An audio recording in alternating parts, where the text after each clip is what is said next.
Set aside whatever the day has brought you. Let your shoulders soften. Close your eyes. You've earned this rest. Take a slow, gentle breath. Let my voice carry you somewhere peaceful, somewhere still. A world of warm fireplaces, quiet evenings, and stories told in unhurried time. We begin now. Sleep is on its way. The letter had arrived on a Tuesday, which Eleanor Marsh had always considered the most unremarkable day of the week. And perhaps that was fitting, because at first she had read it twice without truly understanding what it meant. Her aunt's solicitor, a Mr. Graves of Harrogate, had written in a careful, unhurried hand, and the words were simple enough.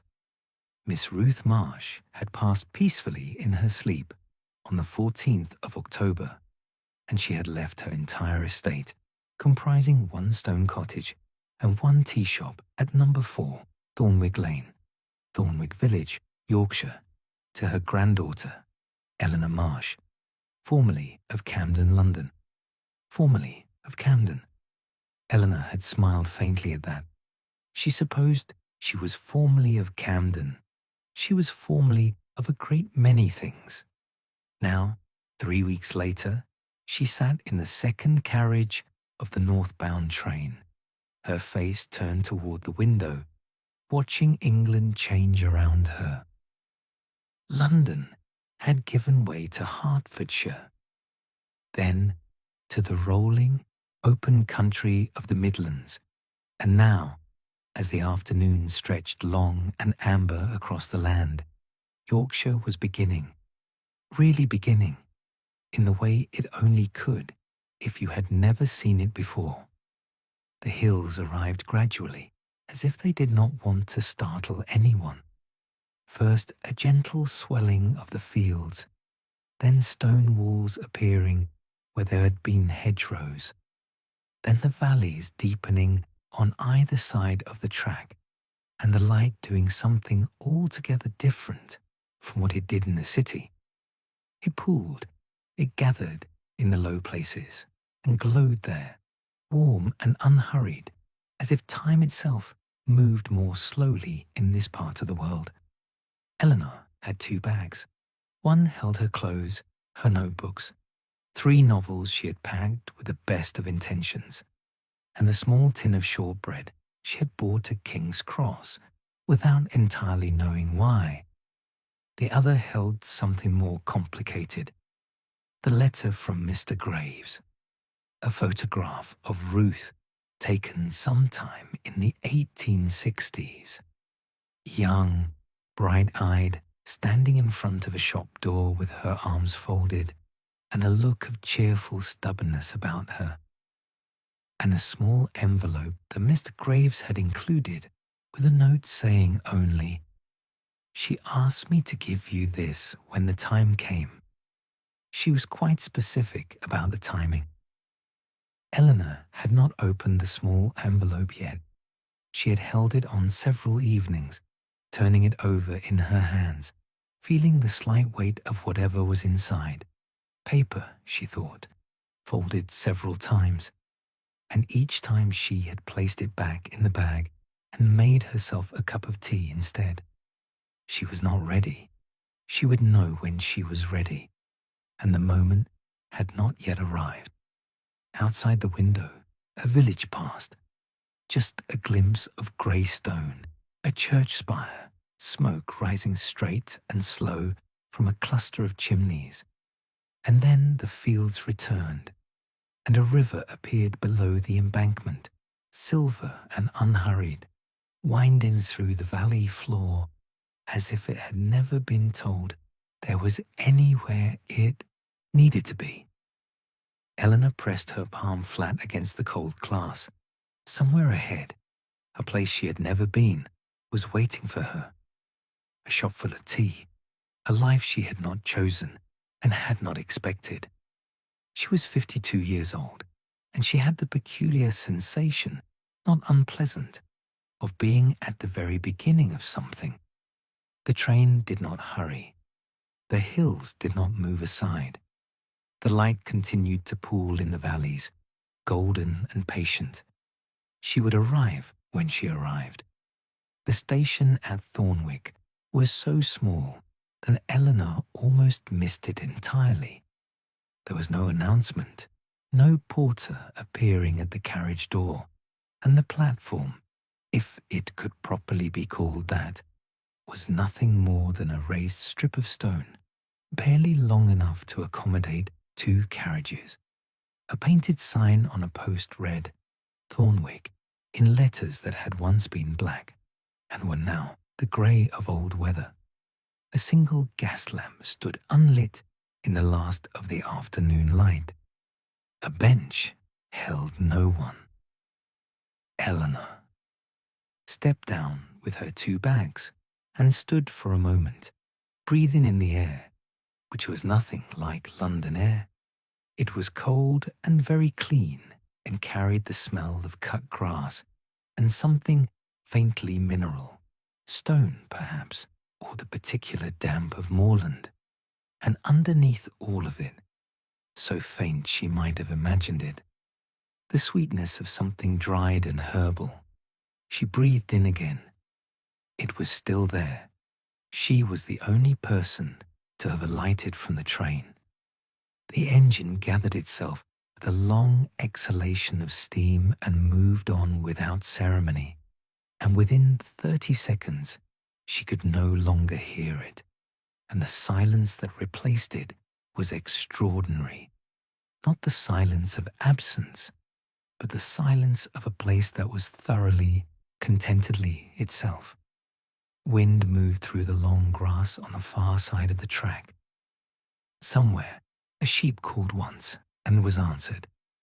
The gas lamp gave a soft click and came to life, amber and warm, casting a small circle of light around the bench and the sign and Eleanor's 2 bags, which stood at her feet like faithful dogs. There was no one to meet her. She had not expected anyone. Mr. Graves had sent a map, hand-drawn on good paper, with the route from the station to the village marked in blue ink. She unfolded it now and studied it in the lamplight.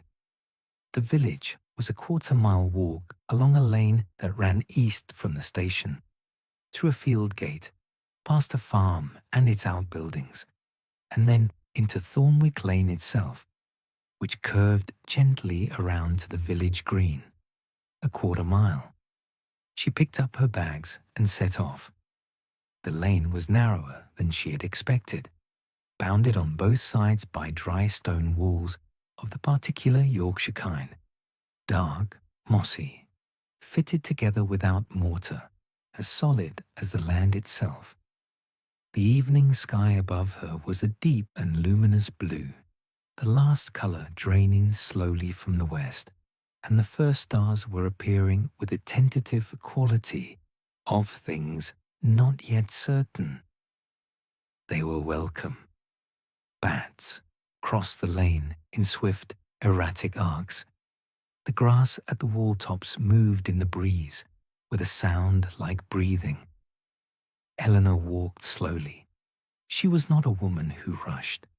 She had learned, in the years since her husband died and her teaching post had ended, and the world had reduced itself to the width of a Camden flat, that slow and deliberate attention was the nearest thing to peace she had found. One thing at a time, one step at a time. Here, the smell of the lane. Here, the bats. Here, the warm yellow lights appearing ahead as the lane curved. The first cottages of Thornwick coming into view, stone and solid and lit from within. She paused at the field gate and looked. It was, she thought, the most quietly beautiful thing she had seen in a very long time. She did not move for a full minute. She simply looked.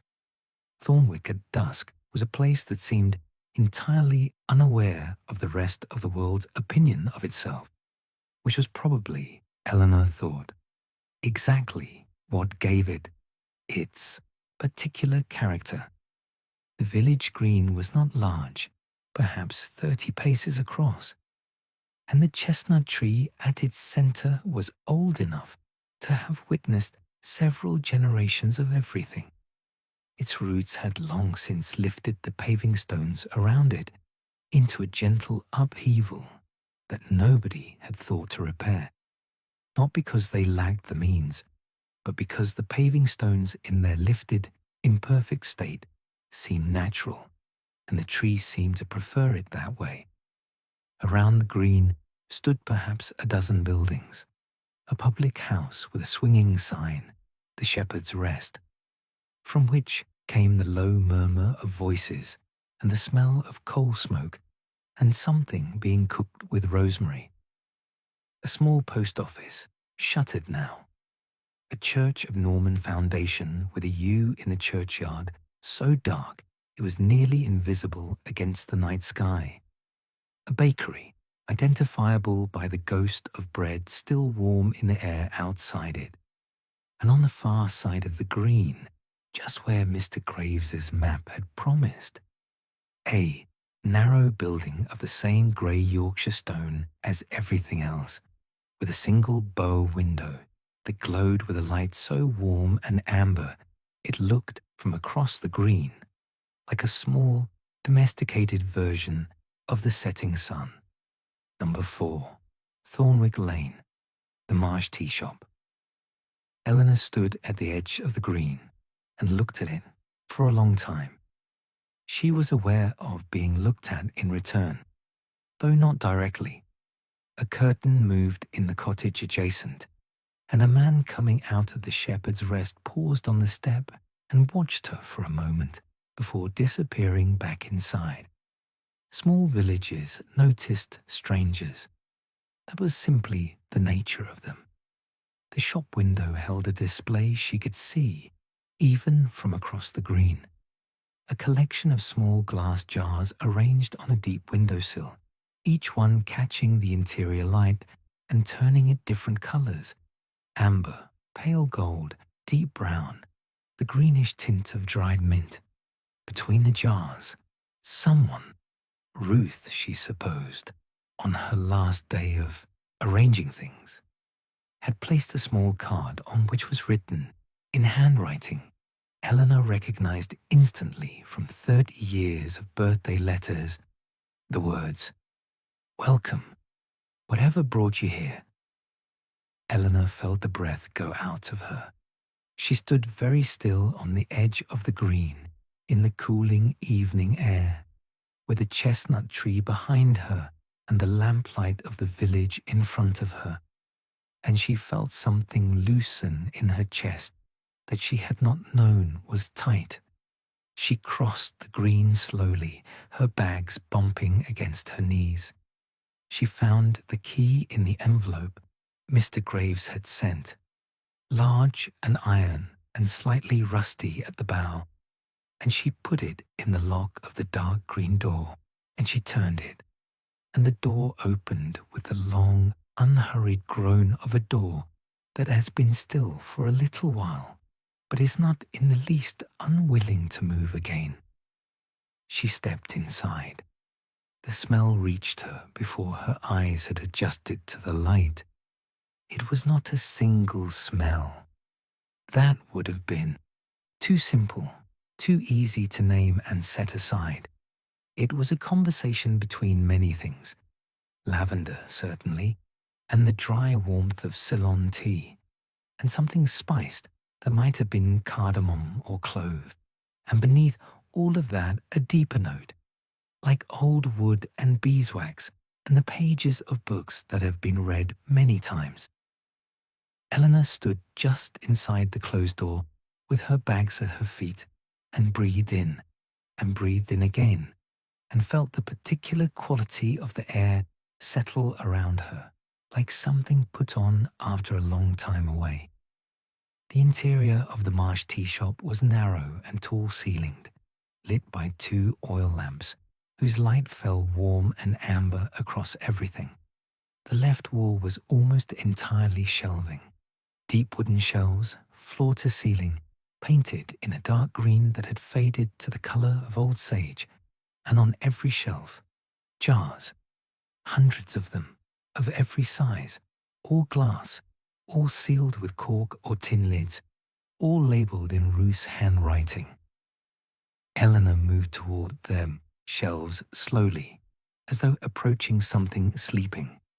The labels were, she saw immediately, not what she had expected. She had imagined something practical: English breakfast, Darjeeling, Earl Grey. But what she found instead was this: the morning after snow, written in small, careful letters, and beside it, when you cannot sleep, and beside that, for a letter, difficult to write, and the garden in September, and your mother's kitchen, and the last day of the holidays, and what patience feels like. Eleanor stood before the shelves with her hand raised, but not quite touching, moving along the rows, reading. A quiet Sunday, the feeling of arriving home, before a long journey, for a friend you have not seen in years.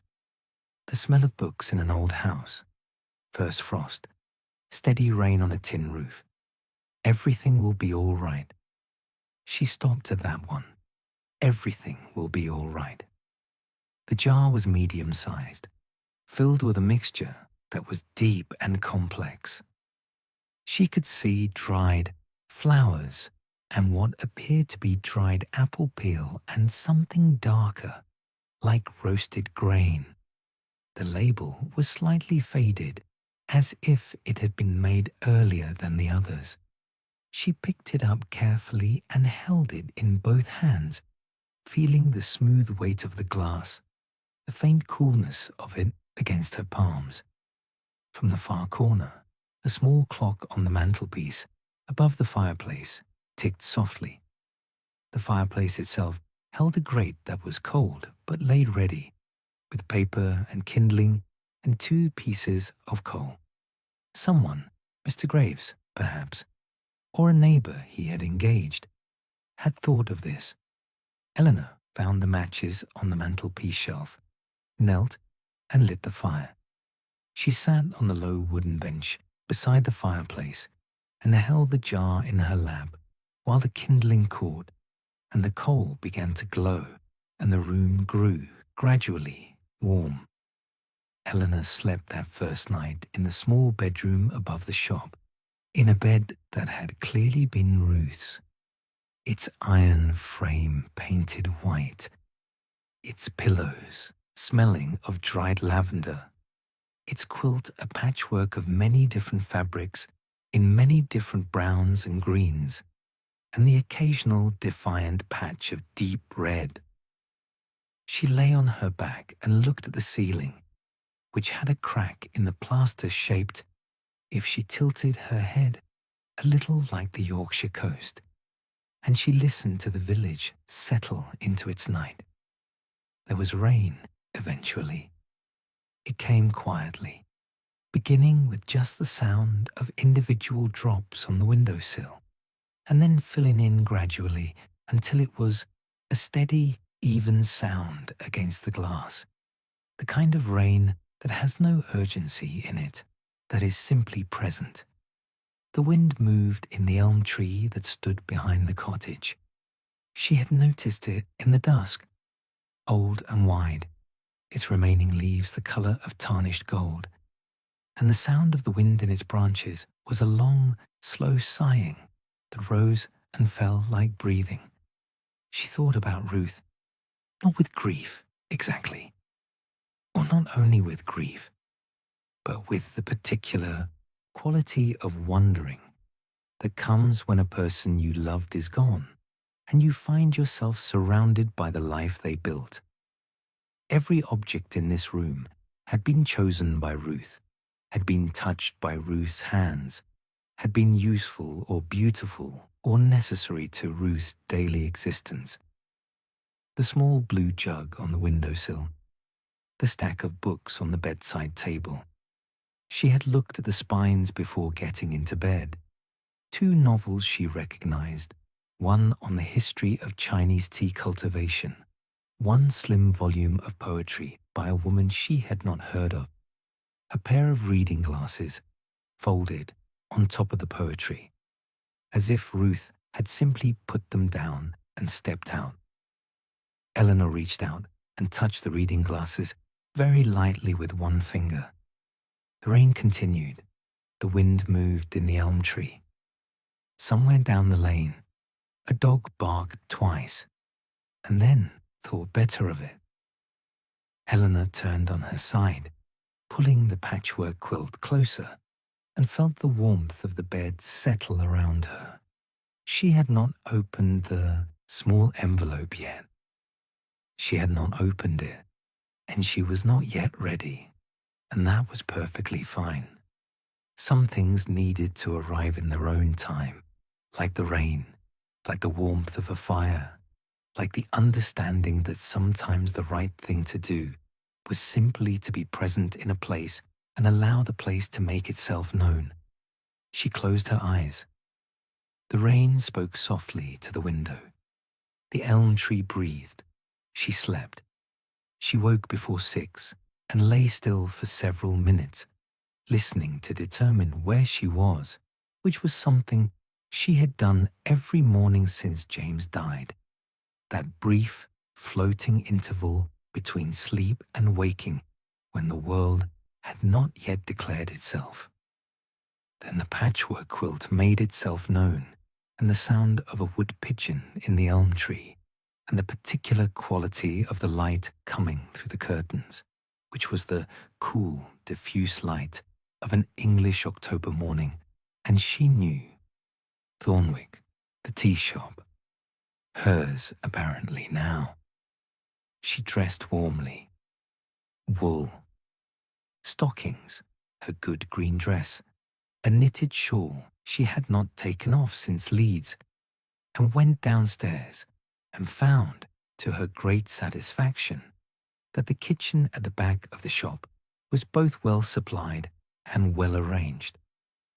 Ruth had always been organized in the particular way of people who consider disorganization a kind of rudeness to the future self. The kettle was on the hook above the range. The range itself was cold, but required only a handful of the small coals from the scuttle beside it. Bread and a pot of jam, damson, unlabeled, homemade, sat on the kitchen table with a note beneath the jam in handwriting she did not recognize. From Ada Pendleton, next door, but one. Welcome to Thornwick. Come over when you like. Eleanor smiled. She lit the range. She put the kettle on. While she waited, she opened the back door. The back garden was small and south-facing, enclosed by the same dry stone walls as the lane, and it was. She stood in the doorway and breathed it in. Wonderful. Not because it was tidy, because it was not. It was the opposite of tidy. It was a garden that had been deeply loved and allowed to follow its own inclinations to a significant degree. Raised beds ran along both sides, planted with what she recognized as dried lavender, chamomile, mint. Several varieties, she thought, given the different leaf shapes. Lemon balm, and several things she could not immediately name. Bundles of dried herbs hung from a wooden frame along the south wall. A cold frame covered what appeared to be seedlings, with a patience that would carry them through winter. And in the center of it all, a single wooden chair, weathered grey, positioned to catch the most sun, with a cushion so faded she could no longer tell what color it had originally been. Eleanor stepped out in her shawl and stood in the October air, which was sharp and cold and smelled of the garden. She turned her face up. The sky was very pale blue, and a thin mist was lifting off the hills above the village, and the morning was very quiet. The kettle began to sing distantly in the kitchen. She went in, made the tea, plain since she had not yet learned the names of what filled all those jars, and brought it back to the garden and sat in Ruth's chair and drank it slowly, watching the mist dissolve.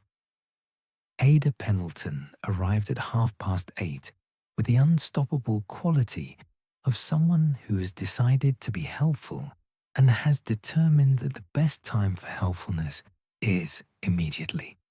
She was a compact, energetic woman of about 44, with auburn hair that had escaped its pins in at least 3 places, and a red postal coat that she wore with a conviction of someone for whom it was less a uniform and more a statement of character. She came around the back gate rather than the front door, which told Eleanor several things about her without a word being said. "You found the jam," she said, coming to a stop in the garden doorway and looking at the pot on the kitchen table with the satisfaction of a woman whose gifts have been appreciated. "Good. I wasn't sure if you'd arrived last night or this morning. Thomas Hale saw the light in the shop around 9 o'clock and came and told me, and I thought I'd leave it until morning. Was the bed all right?" "The bed was perfectly all right," Eleanor said. "And the range?" "I managed it." Ada nodded, as if this confirmed something she had suspected. "Ruth said you were practical. Sit down. Let me make a fresh pot. You've been up since before dawn, I can tell. Your cup is stone cold. Where do you want to start?" "There's the shop to open, eventually. Though you don't have to do that today or this week. There's Mr. Graves's paperwork. There's meeting people. The village will want to meet you. They're very interested. You're the first person Ruth mentioned to anyone in 20 years. She talked about you, you know. Said you were the one she worried about." Eleanor blinked. "She worried about me?" "In the best way." Ada had already filled the kettle and put it on the range, and was now moving through the kitchen with the confident navigation of someone who'd been in this room many times. She opened a cupboard and found the good tea tray without hesitation. "In the way you worry about someone with too much sense and not enough permission to use it. Her words, not mine. I'm just the messenger." She glanced over her shoulder with a quick, bright smile.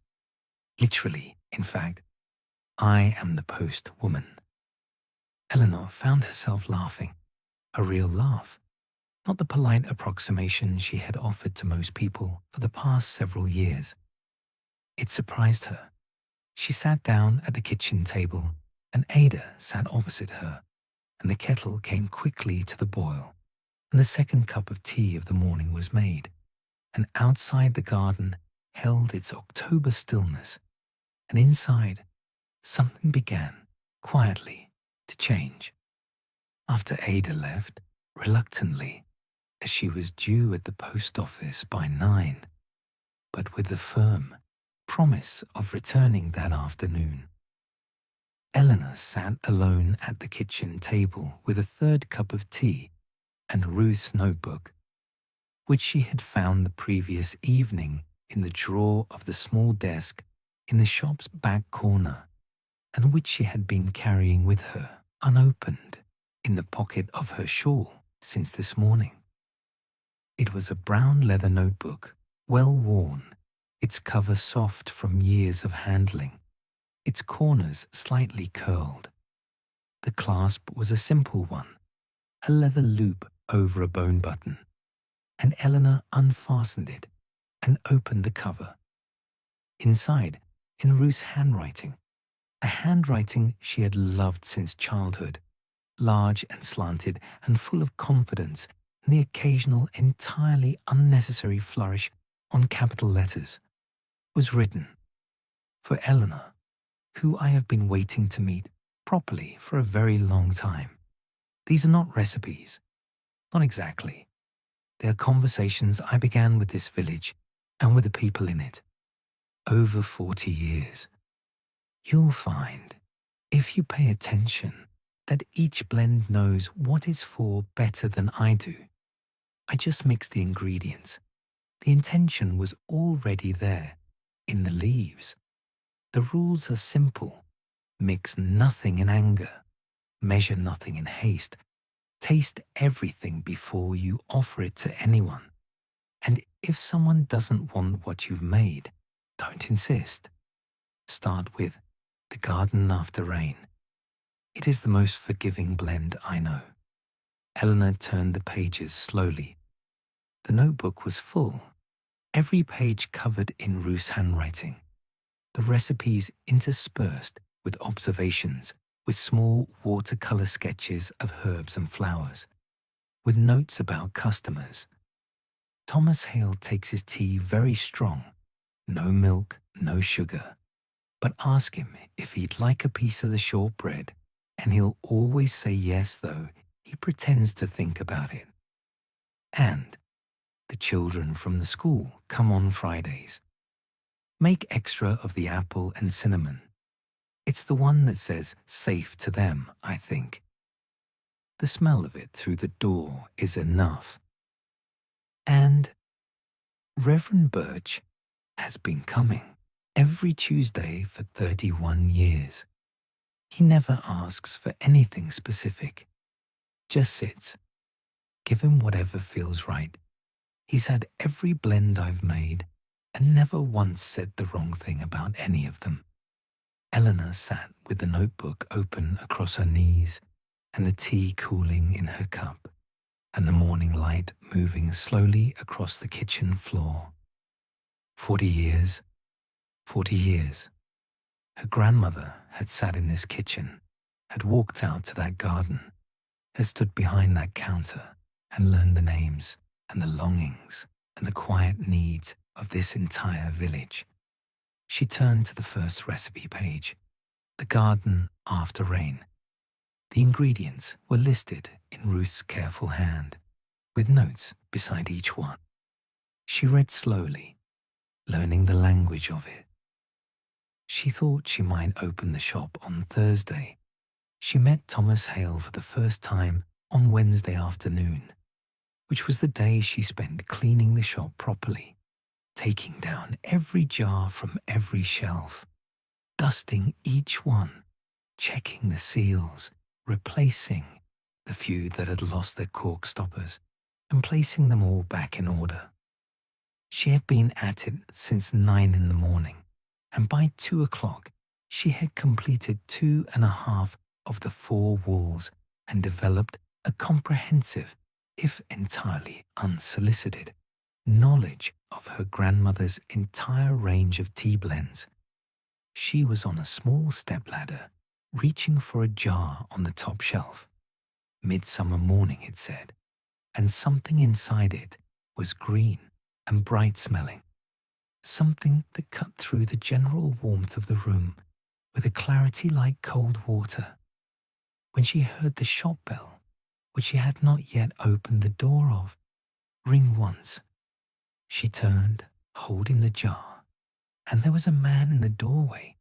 He was very tall and very broad, and wore a flat cap and a brown wool coat that had seen considerable use, and none of it gentle. His face was weathered in the way of faces that have spent decades looking into the wind and finding it no hardship. He had a grey beard, neatly kept, and dark eyes that moved around the shop with the careful quality of someone noting what had changed and what had not. Door was unlocked, he said, by way of explanation. He had a Yorkshire accent that Eleanor had expected, and a voice that was lower and quieter than she had expected. "I've been airing the place," she said. "Eleanor Marsh." She came down from the stepladder and held out her hand. He looked at it for a moment, then shook it. His hand was very large and very calloused, and the handshake was brief and firm. Thomas Hale. Farm. Far end of the lane. I know. Ada told me. The farm with the good stone walls. Something shifted in his expression. Not quite a smile, but the possibility of one. She said that. She said you build better walls than anyone in the Dale. He looked away at the shelves. His gaze moved along them with a different quality now, slower, more careful. Eleanor let the silence sit because it was not an uncomfortable silence. It was the silence of someone deciding something. She always made me something, he said at last, still looking at the shelves. Miss Ruth, when I came in after the hard days, something to take home. He turned and looked at Eleanor directly. She ever tell you which one? Not specifically, but I'm learning the notebook. Eleanor looked at the shelves herself. After a moment, she stepped forward and reached for a jar near the middle of the third shelf. 2 chairs by the fire, said the label in Ruth's hand. She held it out to him. This one, I think. He looked at the label for a long time. Then he took the jar from her hands. Aye, he said. That's the one. That evening, when the shop was tidied and the last jar was back in its place, and the late October dusk was settling over the village, Eleanor sat at the small table by the window and made herself a proper cup from the shop for the first time. She had chosen the garden after rain, as Ruth had instructed. She had read the recipe 3 times. The blend was built on a base of green tea from Darjeeling, light with a faintly grassy quality of first flush leaves, to which Ruth had added dried chamomile flowers, a small quantity of dried rose petals from the back garden. The note in the margin specified only from the old rose, the dark pink one against the east wall, a pinch of dried lemon verbena, and what the recipe described simply as a small quantity of the wet earth from beneath the herb beds, dried and powdered fine. Eleanor had stared at that last ingredient for some time before deciding to trust it. She brought the water to just below the boil, as Ruth specified. She measured the blend into Ruth's brown teapot, 3 heaped teaspoons for 1 cup, which seemed generous, but the note said, this blend does not benefit from economy. She poured the water. She placed the lid on the pot. She set the small sand timer that lived on the shelf above the kitchen range. 4 minutes. No more, no less. She sat down and watched the timer. The shop was very quiet. Outside the window, the village green was empty in the dusk, the chestnut tree standing in its lamplight, a light rain beginning to mist the glass. Inside, the oil lamp on the table cast a steady, warm light, and the smell of the steeping tea rose around her, green and floral, and underneath it something deeper, something that was not quite any single ingredient, but was all of them together, and something else beside. She thought of gardens. She thought of the particular silence after rain when the world is clean and new and very still. The sand ran out. She poured. The cup was pale gold. She wrapped her hands around it and felt the warmth travel through her palms. And she brought it to her lips and drank slowly, not tasting so much as receiving, the way you receive a piece of music that you have never heard before, but that seems to contain something you have always known. She sat for a long time after the cup was empty, her hands still wrapped around the warm ceramic, looking out at the rainy dark. She felt, for the first time in longer than she could clearly remember, entirely at rest. Eleanor had slept well again, which was its own kind of wonder. She had been a poor sleeper for years, lying awake at 2 in the morning, doing the quiet, circular mathematics of worry. But here, in the room above the shop, with the elm tree and the October rain and the patchwork quilt, sleep came like a tide and took her completely. She woke at 6 both mornings feeling, if not exactly rested in the way of the young, then rested in a more valuable way, the way of someone who has been set down gently and allowed to be still. Thursday arrived bright and cold, with a frost that had whitened the rooftops and the tops of the stone walls and the grass on the village green, and made everything look as though it had been drawn in detail with a very fine pen. Eleanor stood at the kitchen window while the range heated the kettle and looked at it all. The white rooftops, the pale sky, the clear, sharp line of the hills above the village, and felt something that it took her a moment to identify, because it had been so long. Anticipation. She had anticipated nothing for a very long time. She had moved through days that were adequately filled and largely painless, but anticipation was a different thing. It required a future that held something worth moving toward, and she had not, until this week, had a clear sense of what that might be. She unlocked the front door of the shop at 9 o'clock precisely, turned the small wooden sign from closed to open, a sign she had noticed had not said anything else in the 14 years since Ruth had made it, and stepped back behind the counter. At 5 minutes past 9, Ada came in. "Just to see," she said, which both of them knew was not entirely true. At 20 past 9, two women who introduced themselves as Mrs. Fowler and her daughter came in. Mrs. Fowler was perhaps 70, small and upright, with a kind of grey hair that had once been black and still carried something of its original force. She looked at Eleanor with the careful, measuring quality of someone assessing whether the new person is going to be adequate. And then she looked at the shelves, and something in her expression softened. "She kept it just the same," she said very quietly, not to Eleanor, but to the shelves. She bought a jar of Sunday morning, no rush, and a small packet of what Ruth had called a plain good assam for when you don't need anything in particular. By 11 o'clock, 7 more people had come in.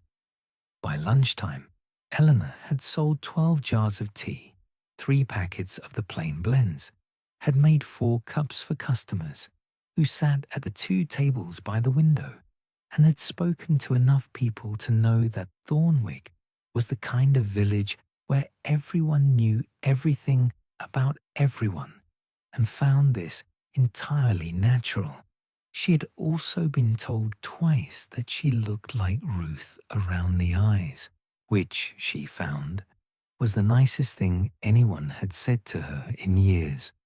Reverend Callum Birch came in on the following Tuesday, as Ada had told her he always would, at 2:30, which was after his afternoon visiting and before his evening prayers, and which represented, as far as Eleanor could tell from the evidence in Ruth's notebook, the best part of 30 years of unbroken Tuesday afternoon tea. He was a tall man, still, though slightly stooped now. 77, Ada had said, though he carried it without apparent concern, with white hair and deep-set eyes of a grey-blue colour, and a careful, unhurried way of moving through the world that Eleanor recognized as the movement of someone who has decided, consciously or not, that rushing is a form of inattention. He wore his black coat and his clerical collar, and carried a walking cane he clearly did not particularly need, the way some people carry umbrellas, not against the rain, but as a way of being comfortable in their hands.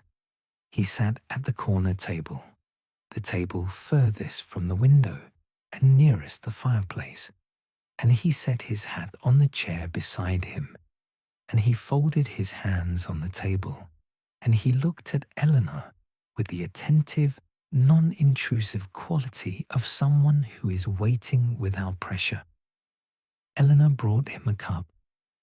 She had spent some time that morning considering what Ruth had meant by "give him whatever feels right," and had eventually decided that this was not instructions about intuition so much as about attention, that if you paid proper attention to a person, you would know what they needed without their having to tell you. So she had stood in front of the shelves for a full 3 minutes looking at the jars, and she had come away with a quiet Sunday. He held the cup with both hands as she did, and breathed in the steam for a moment before drinking. Then he said, "You're Ruth." Not a question. Her granddaughter. He nodded slowly. She talked about you, not often, but with a great deal of care. He looked into his cup. She said you had the quality of a person who listens well. She considered that a rarer gift than most people recognize. He looked up and met her eyes. She was right. Eleanor had nothing to say to this, and so said nothing, which she had learned was, in many cases, the correct response. He drank his tea. She sat across the table from him. The fire settled. The village moved on outside in its quiet afternoon way.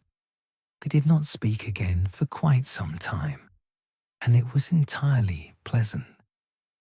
On Friday evening, when the shop was closed and the village had grown quiet and the last light was fading from the hills above Thornwick, Eleanor sat at the kitchen table with Ruth's notebook and a cup of tea.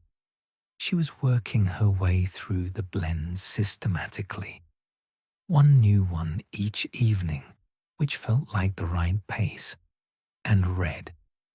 She had reached the section of the notebook that Ruth had titled, in her large handwriting, "Notes on what people really ask for," which was different, Ruth had written in the introduction, from what they say they want.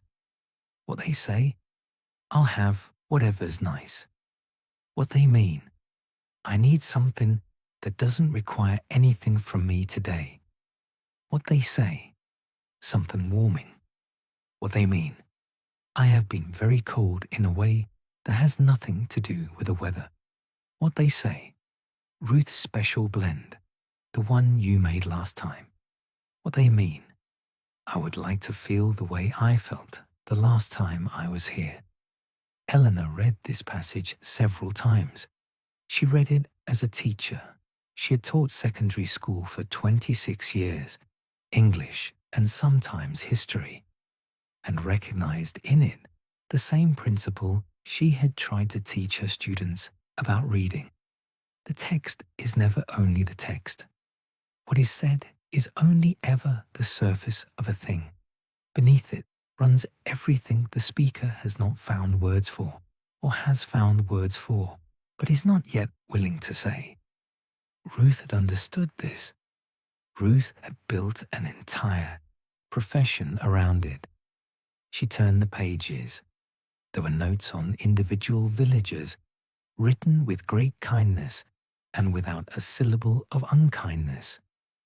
Ruth had apparently not been a person given to private unkindness, which Eleanor thought was a more significant character achievement than most people recognized.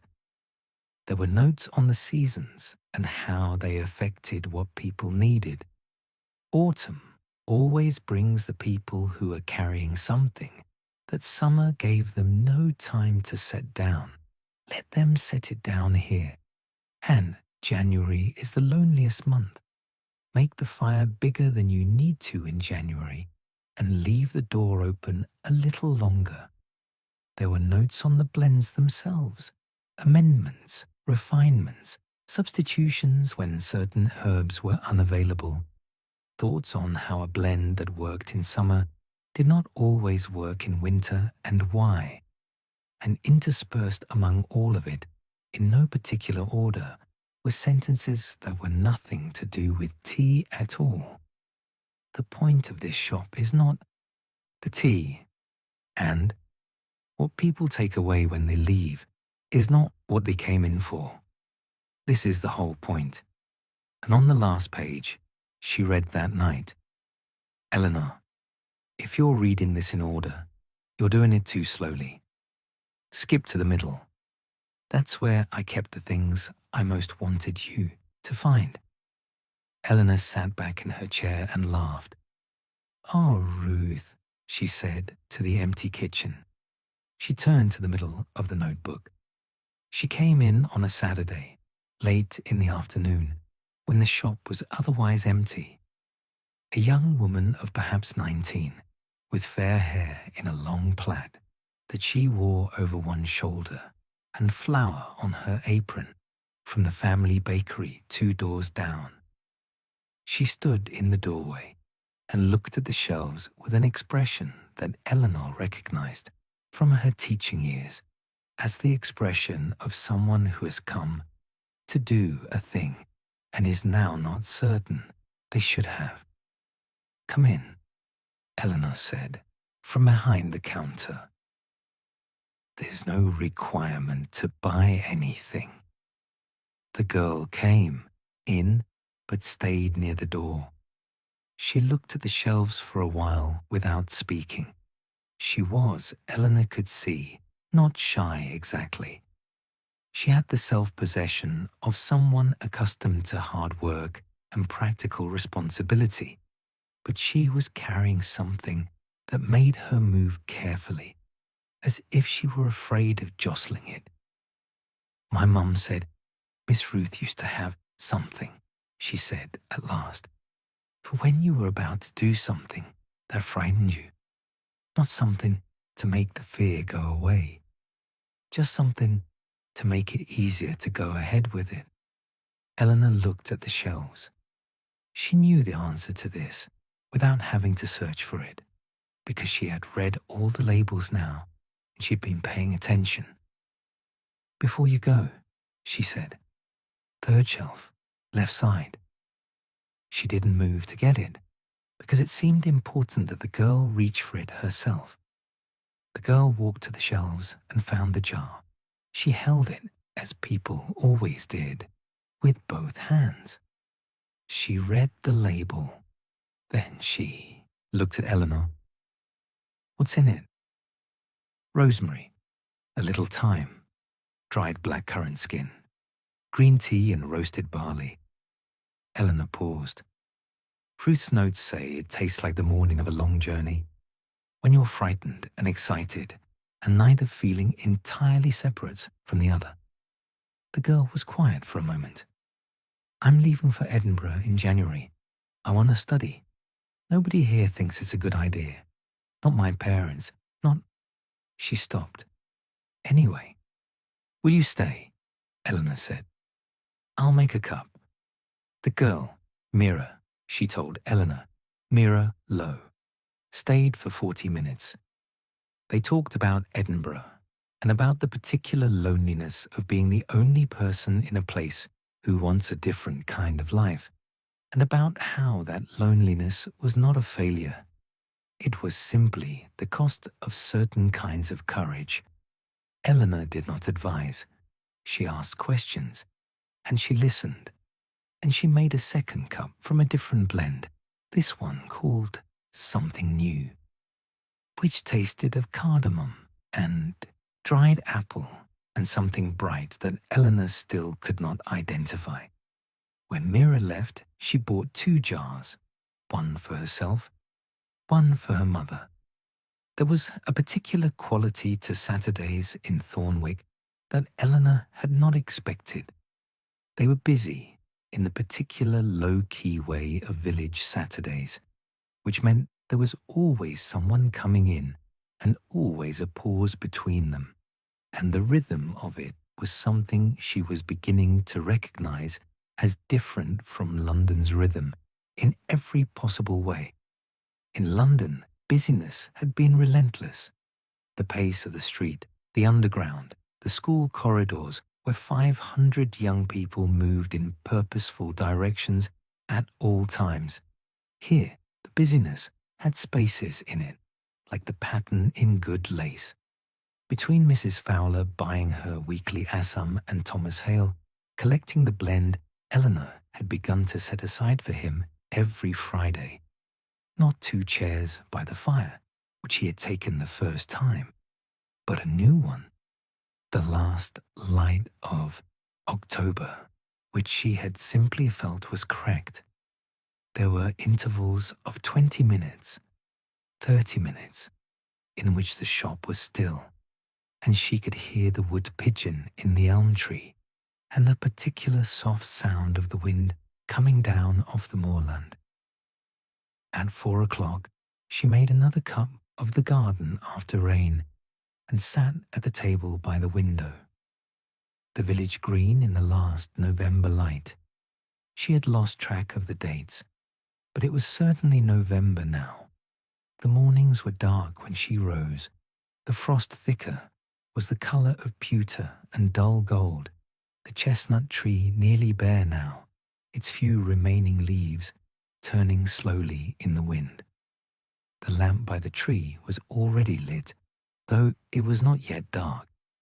She held the cup and breathed the steam in first, as she had begun to do, as Ruth had noted in the margin of the recipe. Breathe it before you taste it. The intention is in the scent as much as the flavor. The smell was complex and settled, green and floral, and under it, the deepness of earth, real earth, the kind that has been worked and rested and worked again. She thought about Ruth. She thought about what it meant to spend 40 years in one place, to learn the texture of a community so thoroughly that you knew what each person needed before they said it. She thought about her own 26 years at the school in Camden, whether she had known her students that way, the quieter ones especially, the ones who carried things in silence. And she thought she had sometimes, not always, but sometimes. She thought the shop might be teaching her to do it more often. The tea cooled around her hands. The lamp on the green made a soft star in the dark window. She was beginning to think she might stay.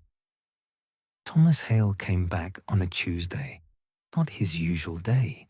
He was particular about his days, Ada had told her, had been particular about them for as long as anyone could remember. And he came not to buy tea, but to bring a crate of last season apples from his farm, which he set on the kitchen table without being invited, and stood back and looked at, as if assessing whether they would do. I'd have brought them sooner, he said, but the last 2 weeks the picking was bad. These are the russets. They'll last a while if you keep them cool. Miss Ruth always made something with them.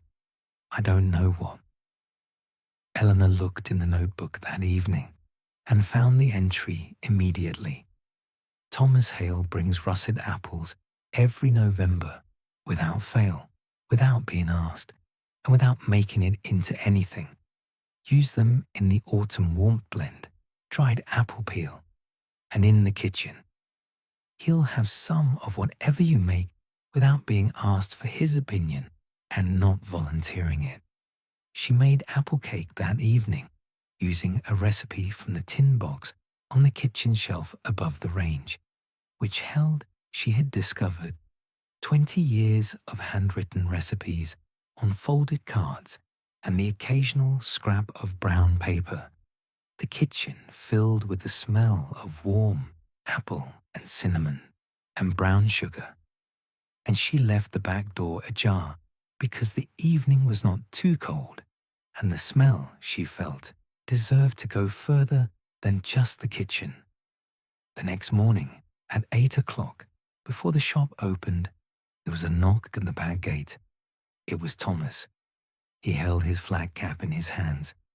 "Smelled it," he said, "from the lane. Would you like a piece?" He considered this for an appropriate length of time. "Aye," he said, "if it's no trouble." He sat at the kitchen table and ate 2 pieces of apple cake with a cup of the 2 chairs by the fire blend. She had not offered it. She had simply made it. And he did not say much, but the quality of his silence was different from the first time she had met him. The first time, it had been watchful. Now it was simply comfortable, the silence of someone who has decided they are in the right place and has nothing to prove about it. He left with a piece, wrapped in cloth, for his supper. Eleanor stood at the kitchen window and watched him go up the lane, his broad shoulders set against the November morning, his flat cap back on, and thought about what Ruth had written in the notebook. "The apples are his way of saying he is glad you are here." She had not believed it entirely at the time. She believed it now. Ada Pendleton had a habit of stopping by on Wednesday evenings after her rounds were done and her coat was off, and she was, as she put it, officially finished with being useful to anyone other than herself. She would knock at the back gate and come in and put the kettle on before Eleanor had a chance to do it herself, and they would sit at the kitchen table and talk until 8 o'clock, sometimes later, and Eleanor had come to recognize these evenings as one of the most reliable pleasures of her week. Ada talked with the generous, unself-conscious fluency of someone who has spent years listening to other people's concerns and has a great deal of her own to offer when given the opportunity. She talked about the village, its history, its opinions, its habits, its occasional stubborn wrong-headedness, and about her own life, which had been eventful in the particular way of small-town lives, a marriage that had not worked but that she and her former husband had ended with dignity and occasional friendliness, 2 daughters both now in Leeds, a mother in the cottage at the top of the lane, who was 91 and still sharper than most people half her age. She talked about Ruth, not sadly, but fully, in the way of someone who had loved a person and was glad to talk about them. She told Eleanor things that filled in the spaces between the notebook entries. Ruth's characteristic cheerfulness on cold mornings, Ruth's absolute refusal to gossip. She would listen, Ada said, but she would never contribute, and after a while, people stopped trying. Ruth's habit of growing more herbs than she could possibly use and distributing the excess without ceremony to anyone who walked past. In return, Eleanor talked about London. She talked about the school and about the particular satisfaction of watching a student find the thing they were good at, and the particular frustration of being unable to help the ones who needed help but had not yet learned how to receive it. She talked about James briefly in the way she had learned to, acknowledging his presence in her past without requiring his presence in every conversation.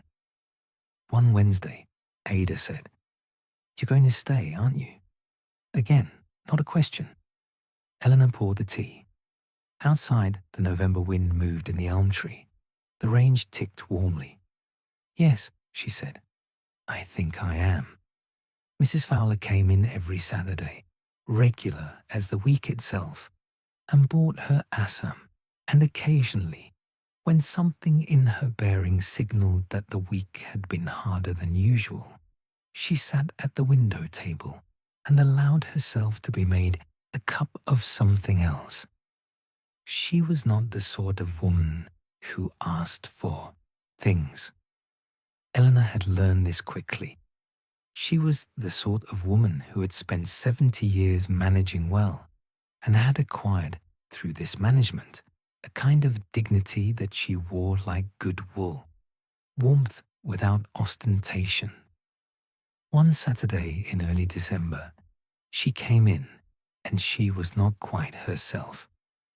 Eleanor noticed it in the way she set her bag on the counter, which was heavier than usual, and in the way her eyes went to the shelves rather than to Eleanor's face, which was her habit when she was looking for something she could not quite name. Eleanor did not ask what was wrong. She made the assam first, because that was the order of things, and then she made a second cup from a blend she had mixed herself. Her first completely original blend, in fact, made the previous week from a combination of Ruth's notes and her own tentative instincts. She had not yet named it. She set it before Mrs. Fowler without explanation. Mrs. Fowler held it, breathed the steam, drank slowly. She was quiet for a long time. "This is new," she said at last. "My first attempt. What's in it?" "Lapsang souchong, but very lightly smoked, just enough for warmth without overwhelm.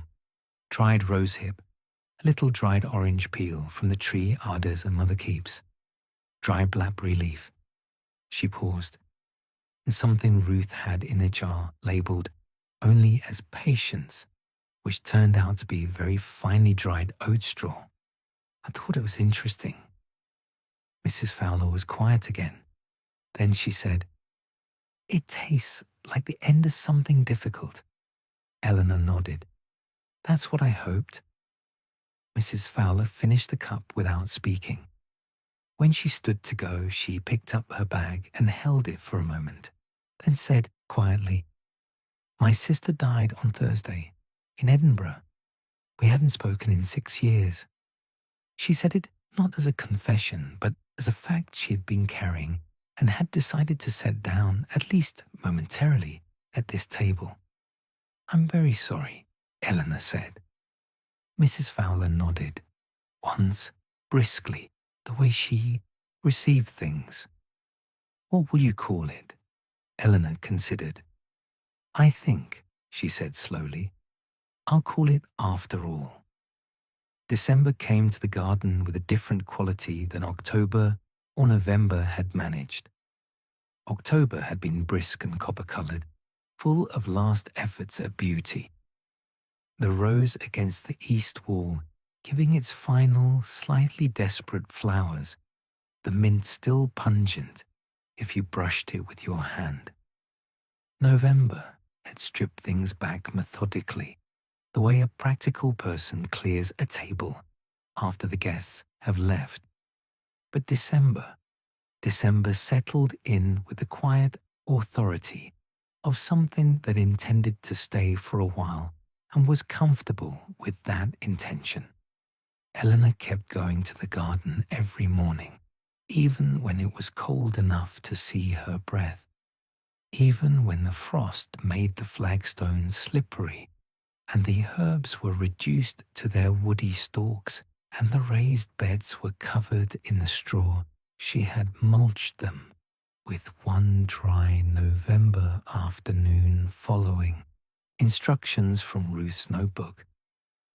She went because the morning needed marking, and because the garden was the clearest place she knew to mark it, and because the cold itself was, she had found, good for a certain quality of thinking, the kind that is not about reaching conclusions, but about simply allowing what is present to be present, without demanding it become something else. She had planted the bulbs. Ruth's notebook had a whole page about this, dense with instruction and enthusiasm. December bulbs are an act of faith that does not require belief. You put them in knowing spring will come, not because you can prove it from where you're standing, but because it always has. This is worth doing. Repeat every year. Eleanor had bought tulip and narcissus bulbs from the market in Harrogate on a Thursday when she drove with Ada to collect supplies. She had planted them according to Ruth's specifications, which were detailed and slightly eccentric. Certain varieties had to be planted at particular depths. Certain ones preferred the east bed, and one type of narcissus, Ruth had written, should be planted near the door because they come up earliest and are the first thing you see when you open the shop in March, and they will make you glad. She stood now in the cold December garden, her breath visible in the still air, and looked at the mulched beds and the bare soil where the bulbs were buried, and thought about spring, which was very far away, and felt the particular pleasure of something planned for and waited for. A pleasure she had lost somewhere in the middle of her London years, and had not expected to find again quite this readily. The wood pigeon called in the elm tree. Eleanor went inside and made tea. She found it on a Sunday evening in December, when the shop had been closed all day, and she had spent her afternoon in the particular productive idleness of sorting through the small room at the back of the cottage that served as a storage space. Not the shop storeroom, but a personal room, the walls lined with Ruth's accumulated decades, boxes of letters tied with twine, stacks of old almanacs, a collection of botanical watercolors in a portfolio, seed catalogues annotated in margins. She had meant to just sort and tidy, but the afternoon had become something else, a long, slow archaeology of her grandmother's life, each box a different decade, each letter a voice she had not heard before. She was not reading them exactly. That felt like an intrusion. But she was noting their quality, the variety of hands, the postmarks from places as far as Edinburgh, and once from India. Ruth had been, Eleanor was understanding more fully with each hour she spent in this cottage, a person of wide reach and deliberate presence, a person who had chosen this small village, not because the world was too large, but because she understood that a small place, attended to well, contained as much of the world as a person could reasonably hold. And in the middle of the notebook, exactly where Ruth had told her to look, on a page she had apparently skipped in her orderly working through, she found what Ruth had left her. It was a folded piece of paper tucked into the binding. Not the small envelope from Mr. Graves. She still had that. She was not yet ready. But something different. A page torn from another notebook, covered in Ruth's handwriting, dated 3 months before she died. It said, "Eleanor, you're probably sitting in the kitchen, and you have probably made yourself a cup of something, and you have probably, by now, been in the village long enough to have stopped thinking about it as the village and started thinking about it as home. If I am right about that, and I think I am, because you are more like me than either of us ever acknowledged when I was alive, then I have something to ask of you. The blends need continuing, but more than that, the practice needs continuing. The practice of paying attention. The practice of knowing what someone needs from a cup of tea, which is the same skill as knowing what someone needs from a life, which is a skill I think you have always had and have not always had room to use. There is one blend I never finished. I call it, in my private notes, not the ones on the shelf, the 51st blend. I don't know what it wants to be. I think it's been waiting for you. Look in the small blue tin on the second shelf of the storage room. You'll know what to do with what's inside. With more love than I managed to say while I was there to say it. Ruth. Eleanor sat on the floor of the storage room with a letter in her hands and the afternoon darkening around her, and did not bother about the tears that came, because they were the good kind, the kind that are not grief, not exactly, but the feeling of something received at exactly the right moment, at exactly the right size. She found the blue tin exactly where Ruth had said it would be, on the second shelf of the storage room, behind 2 volumes of an old encyclopedia. It was a tea tin, though not one from the shop. It was older, its blue paint worn nearly away on the corners, a spray of painted flowers on its lid so faded they were more suggestion than image. Inside, wrapped in a piece of cloth, she found 3 things. The first was a small quantity of a dried herb she did not immediately recognize, dark green, fine-stemmed, with a smell that was clean and cold and faintly sweet, like the air at high altitude. She would need to look this up. The second was a handwritten card, not in Ruth's hand, but in an older hand, more formal, with the wider spacing of Victorian copperplate. From the garden at Hawthorne House, 1849, planted by E.M. for whoever comes after. Eleanor stared at the initials for a moment. E.M. Eleanor Marsh. She felt a very slight, unmistakable prickling at the back of her neck. The third was a key. It was smaller than the shop key, bright, brass rather than iron, and it had a tag tied to it with a piece of faded ribbon, on which was written, in Ruth's hand, the small cabinet, right side of the shop behind the wool curtain. I should have shown you sooner. I kept meaning to. Eleanor sat with a tin in her lap and looked at the 3 objects for a long time. Then she put the cloth back over them carefully, closed the lid, and took the tin with her downstairs to the shop. Behind the wool curtain, a heavy green curtain she had assumed concealed a section of shelving, was a small door set into the stone wall. The brass key fit perfectly.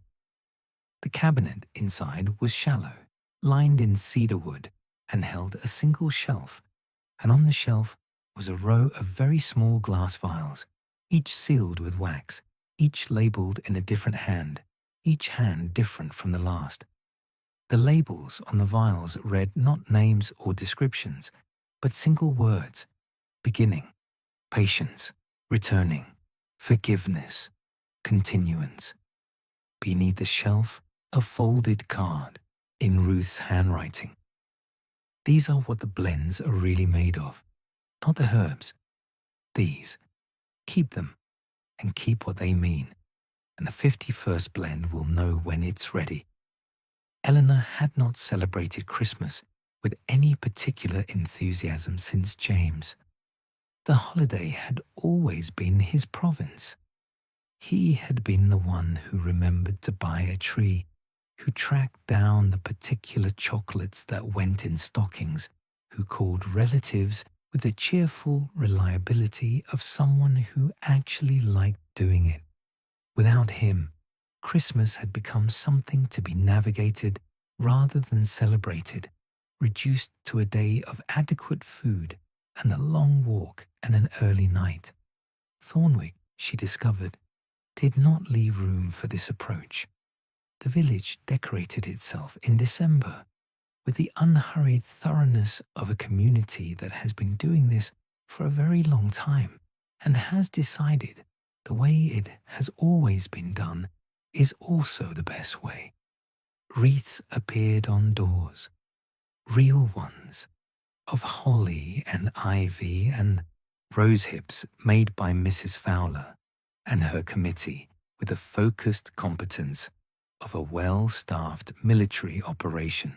The green was given a bonfire on the winter solstice, which everyone attended, and around which everyone stood in coats and scarves, drinking something hot from a large pot that Thomas Hale carried down from his farm every year and refused to describe as anything other than a family recipe. Ada organized the carol singing, which she did with a brisk cheerfulness that did not brook objection. "You'll come," she told Eleanor on the 20th of December, not as a question. "Everyone comes. Even Thomas comes, and he thinks singing is fundamentally suspicious." Eleanor came. She stood in the lamplight around the green with 30 people she had now met and some she was still learning, and sang the old carols that she knew by heart from childhood and had not sung in years, and felt the words reshape themselves in her throat into something more honest than they had been the last time she had used them. Afterward, she opened the shop for an hour with a fire built high and every oil lamp lit and 6 different blends on offer, labeled with small cards she had made herself. People came in from the cold, 2 and 3 at a time, and stood with their cups and their coats still on, and filled the small room with warmth and conversation and the particular laughter of people who were pleased to be where they are. At 11 o'clock, she locked the shop door and stood for a moment on the step, looking at the village green in the last of the evening. The frost was coming. The stars were very sharp. She had not spent Christmas here since she was 7 years old. She had the feeling, which she had learned by now to trust, that she would not leave again. January arrived, as it always does in Yorkshire, without ceremony, without apology, and with a determination to be itself rather than a continuation of what came before. The warmth and light of Christmas was replaced by a grey that was not unkind but was thorough, the grey of stone and low cloud and bare fields, and the particular pewter quality of afternoon light that has never quite managed to become morning. Eleanor found she liked it. She had not expected to. In London, she had endured January. Here she found she had the material for a different relationship with it. The shop was quieter, fewer people in winter, some people she had not seen since autumn, the village pulling inward in the way of all northern places when the cold comes. But those who came seemed to come with more intention, as if the cold required you to mean what you were doing, and the cups of tea they drank seemed to warm them in ways that the summer cups had not needed to bother with. She worked on the 51st blend, not urgently. She had learned from Ruth's notebook that urgency was the enemy of good tea, that a blend attempted in haste produced something that was technically correct and entirely inadequate. But steadily, the way you might work on a piece of music you are learning by heart. A little every morning, usually before the shop opened, at the kitchen table with the notebook and the blue tin beside her, and a cup of something else to compare against. She had identified the unfamiliar herb from the tin. It was sweet woodruff, dried, rare in cultivation, but occasionally found in old gardens. The card in Ruth's hand had confirmed this when she looked it up in one of the botanical volumes on the shelf. For the blend that needs to feel like coming home, Ruth had written. In a separate note she found tucked in the encyclopedia beside the entry.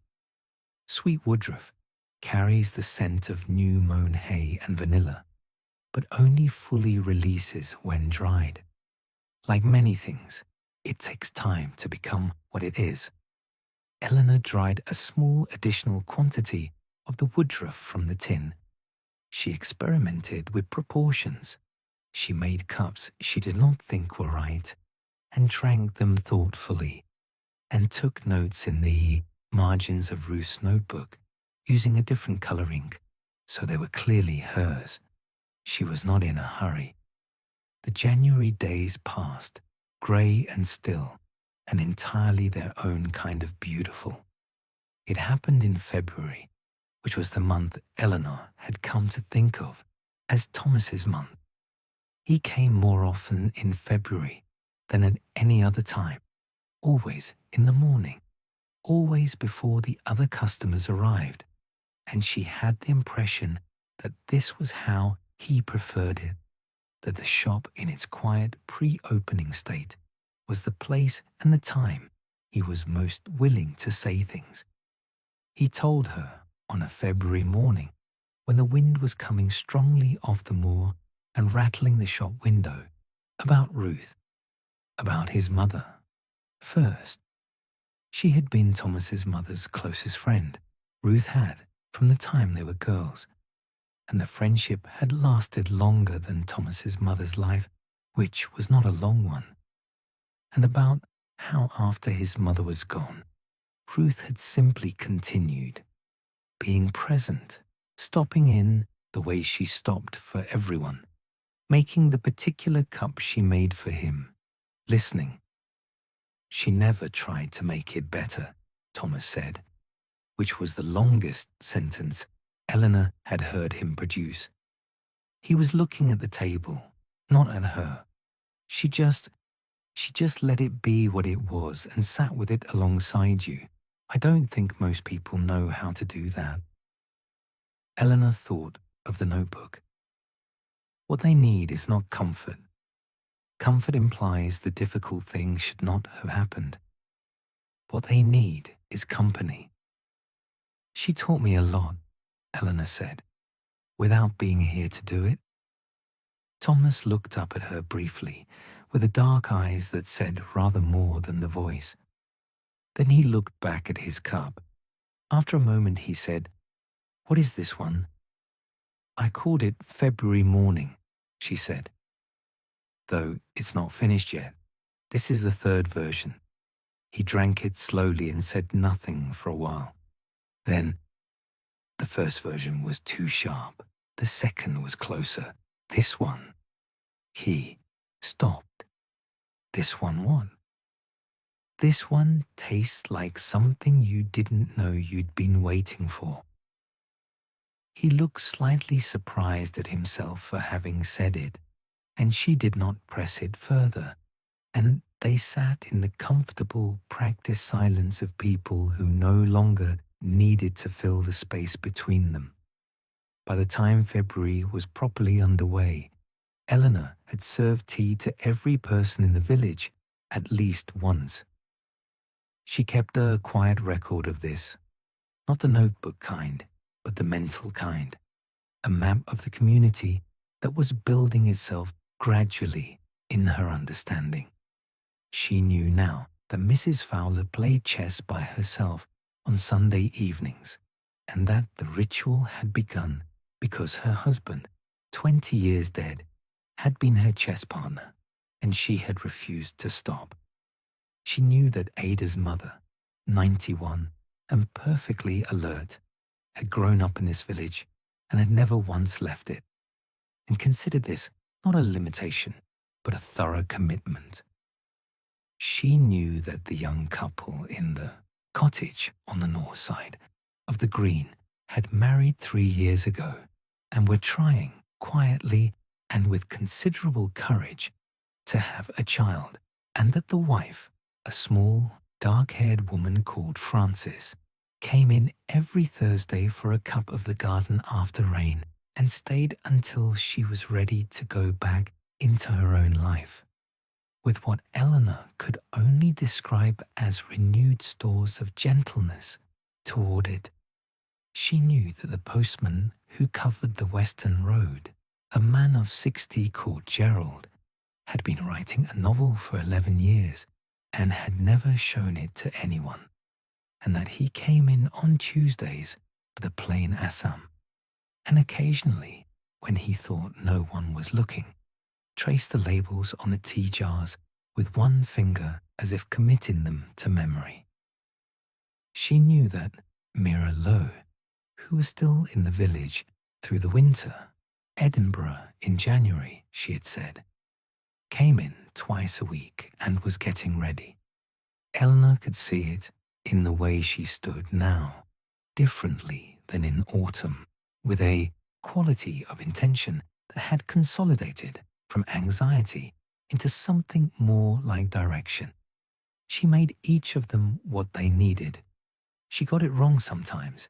She noted this honestly in the notebook, and on those occasions she said so and tried again, and no one seemed to mind because the trying was visible, and because the shop she was understanding more clearly each week was not a place where perfection was the point.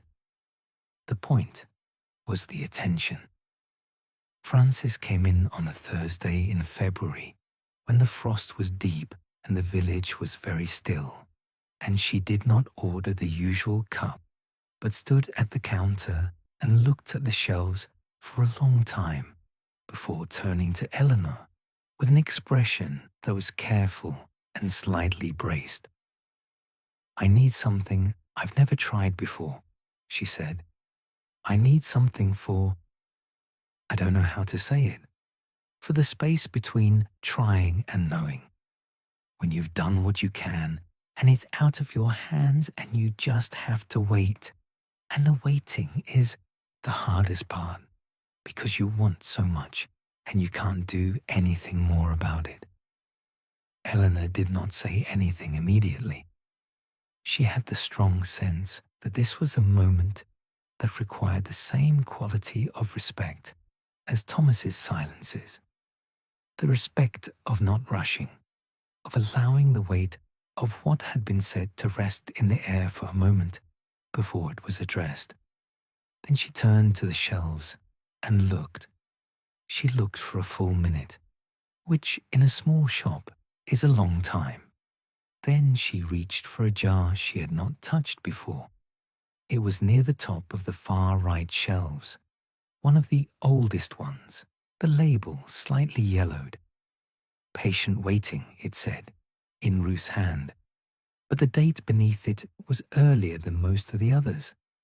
She took it down and brought it to the counter. "Ruth made this," she said. "I haven't offered it before, because I wasn't sure when it was right to. I think it might be right now." She made the cup carefully, following Ruth's precise instructions in the notebook. The blend was delicate, white tea, very lightly processed, with dried jasmine and what Ruth had described as a very small amount of dried cherry blossom, the kind that has already done its blooming and is at rest. The cup, when it came, was pale and fragrant and very soft. Frances held it in both hands and said nothing. She drank slowly. She stayed for an hour. She did not explain more than she had said at the counter, and Eleanor did not ask. Or when she left, she held Eleanor's hand for a moment at the door, very briefly, and said, "Thank you." 3 weeks later, she came back beaming. Eleanor had the tea ready before she reached the counter, something new, and they both already knew what it was for. Eleanor had now made the 51st blend 7 times in 7 different configurations, and she had noted each one carefully in the notebook and described what it lacked or offered, and she was close now. She could feel the proximity of the right thing the way you feel the proximity of an answer you have been working toward over a long period of time, the quality of it as something about to arrive. She made herself a cup of the 7th version on a Saturday morning before the shop opened. when the village was still in its early morning quiet and the light was the particular blue of late February dawning, and she sat at the window and held the cup and breathed the steam in first. It was the best yet. The sweet Woodruff was right at last, not too forward, not lost, but there, beneath the other notes, the way a good foundation is not noticed, but is felt. The green tea she had replaced, in this version, with a Taiwanese oolong she had found in a small canister at the back of Ruth's storeroom, with a note attached. For when you're ready to add this, which was either prescient or simply good storage practice on Ruth's part, and she had decided not to try to determine which. The oolong brought a depth that the previous versions had lacked, roundness. The dried apple peel from Thomas's russets added warmth. The chamomile added openness. She drank the cup slowly, sitting in the February morning, watching the village green lighten as the sun came up behind the church. It tasted, she thought, like the middle of something rather than the beginning or the end. Not arrival, not departure. The long, quiet, essential middle.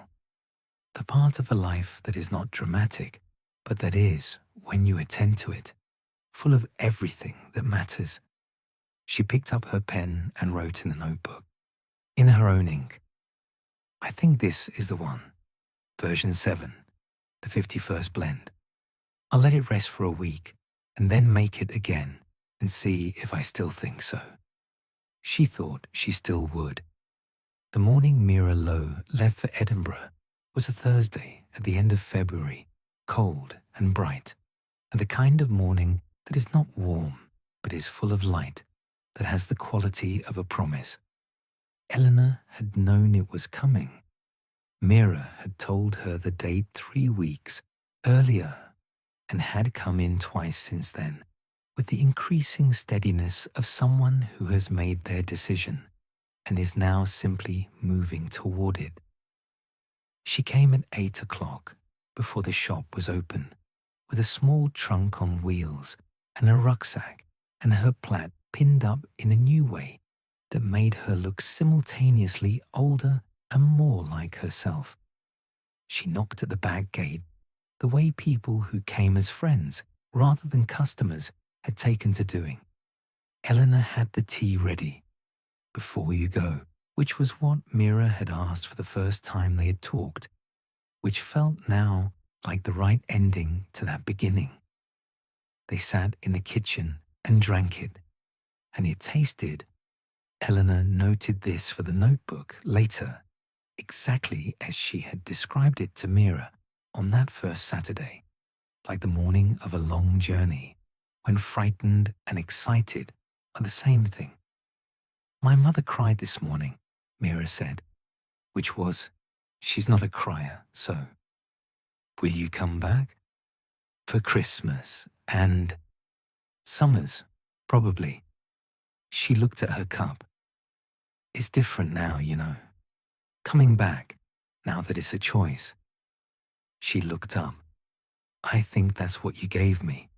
Not courage exactly, more like it showed me the difference between staying because you're afraid to go and staying because you mean it, and going because you mean it. Eleanor said nothing, because nothing was required. She refilled the cup. Mira drank it.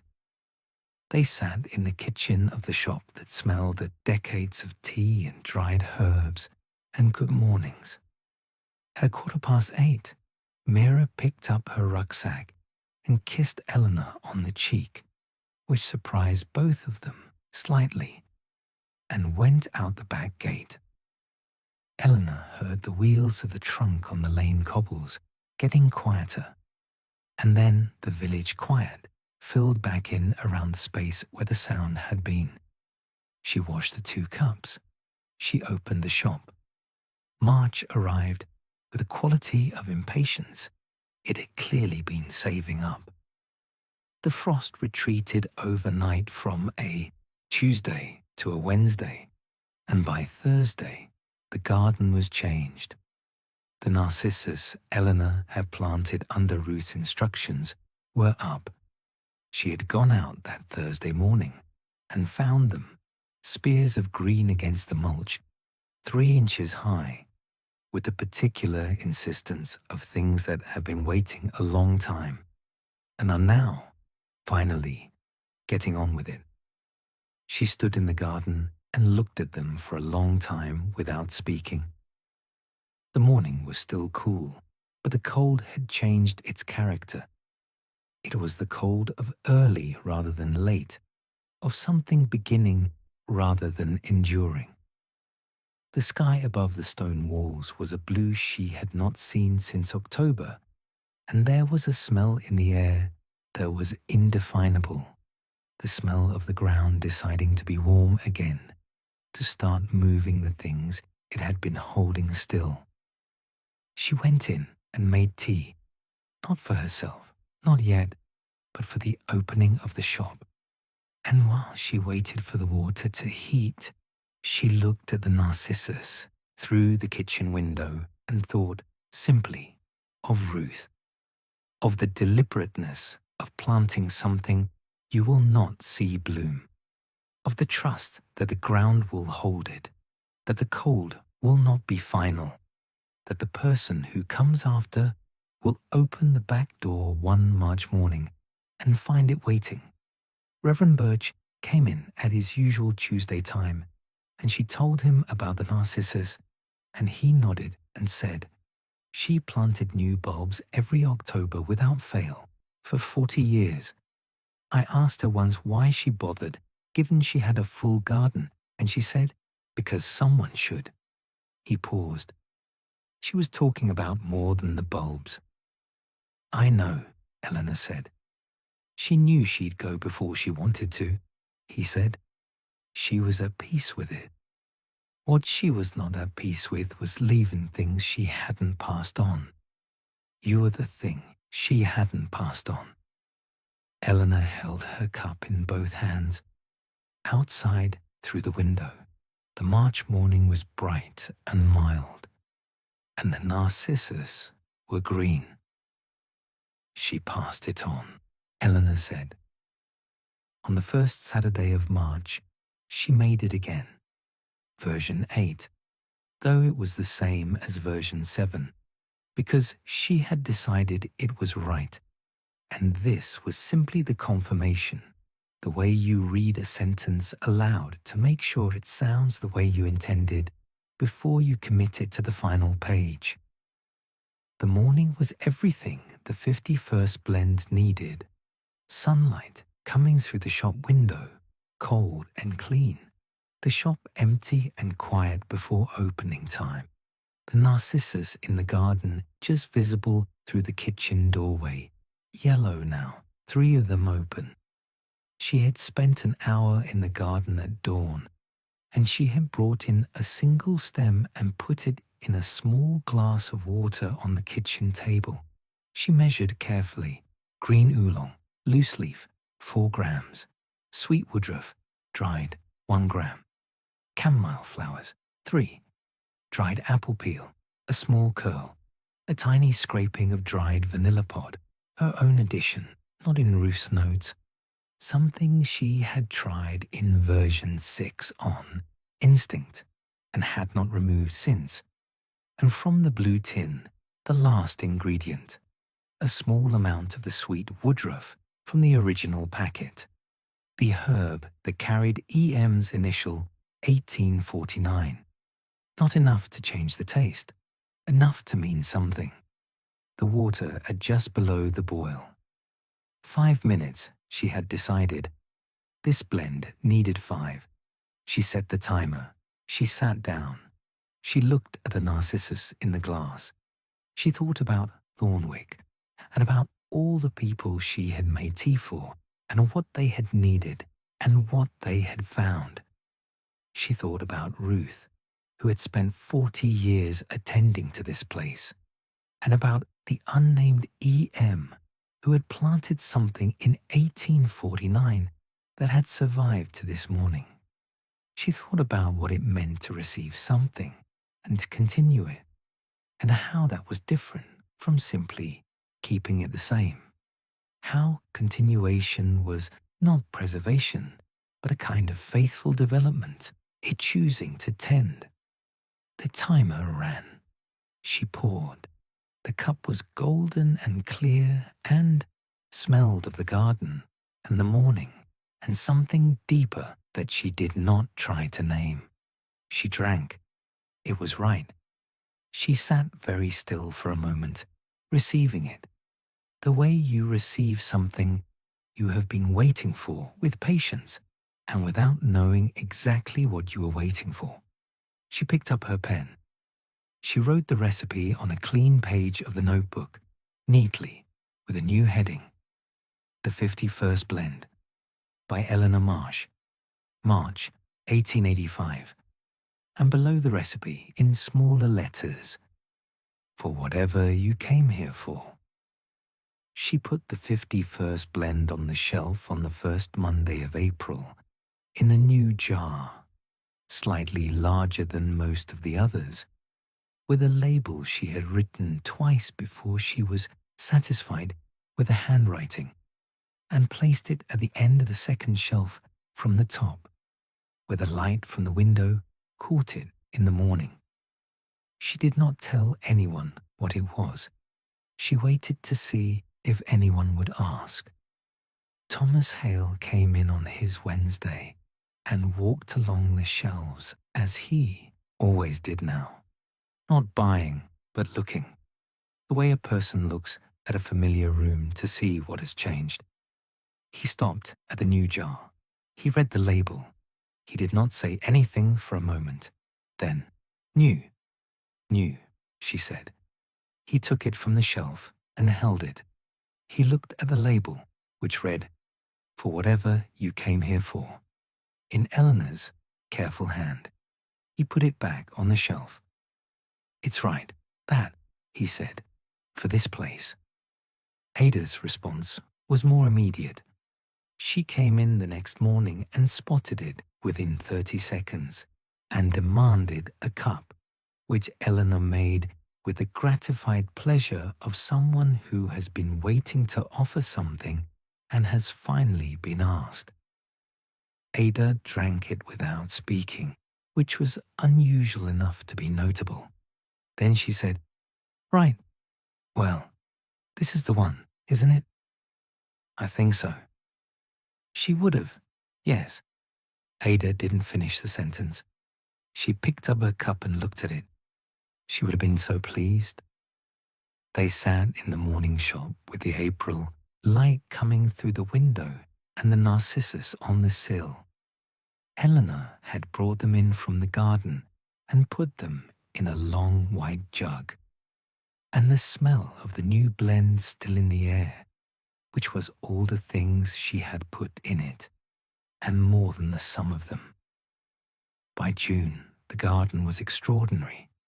Eleanor had not planned it to be extraordinary. She had planned to maintain it, to continue what Ruth had begun, to keep the herb beds going and the back wall rows in good order. But the garden, apparently, had decided to express itself. The mint had spread in 3 directions. The chamomile was thick along the south wall, white-flowered and producing more than she could use. So she had taken to drying it in large flat trays in the sunny upstairs bedroom, and the whole cottage smelled of it in the warm evenings, a smell that was not quite floral and not quite medicinal, but somewhere between the two and entirely its own thing. The rose against the east wall, the old one, dark, pink, Ruth's specific rose, was the most extravagant it had apparently been in years, according to Mrs. Fowler, who had been observing it for 30 years and had opinions about its cycles. Eleanor sat in the garden every afternoon between 4 and 5, when the shop had its quietest hour, and she could leave it with the door ajar and hear if anyone came in. She sat in Ruth's chair, which was still the best chair, and she did her reading there, the botanical volumes from the storage room, a growing correspondence with a herbalist in Edinburgh that Ada had found through a friend of a friend, seed catalogues for next year, and she drank whatever the afternoon offered. The village came to the back gate sometimes, in summer, the way neighbours do when the season is warm and doors and gates are naturally open. Francis brought strawberries one Tuesday, wordlessly, and Eleanor made a cup of the garden in September, which, she had decided, was equally appropriate for June, and they sat side by side in the warm garden and did not need to explain to each other why they were content. Thomas Hale came and looked at the chamomile beds without speaking, and then said, "She'd have been out here every morning."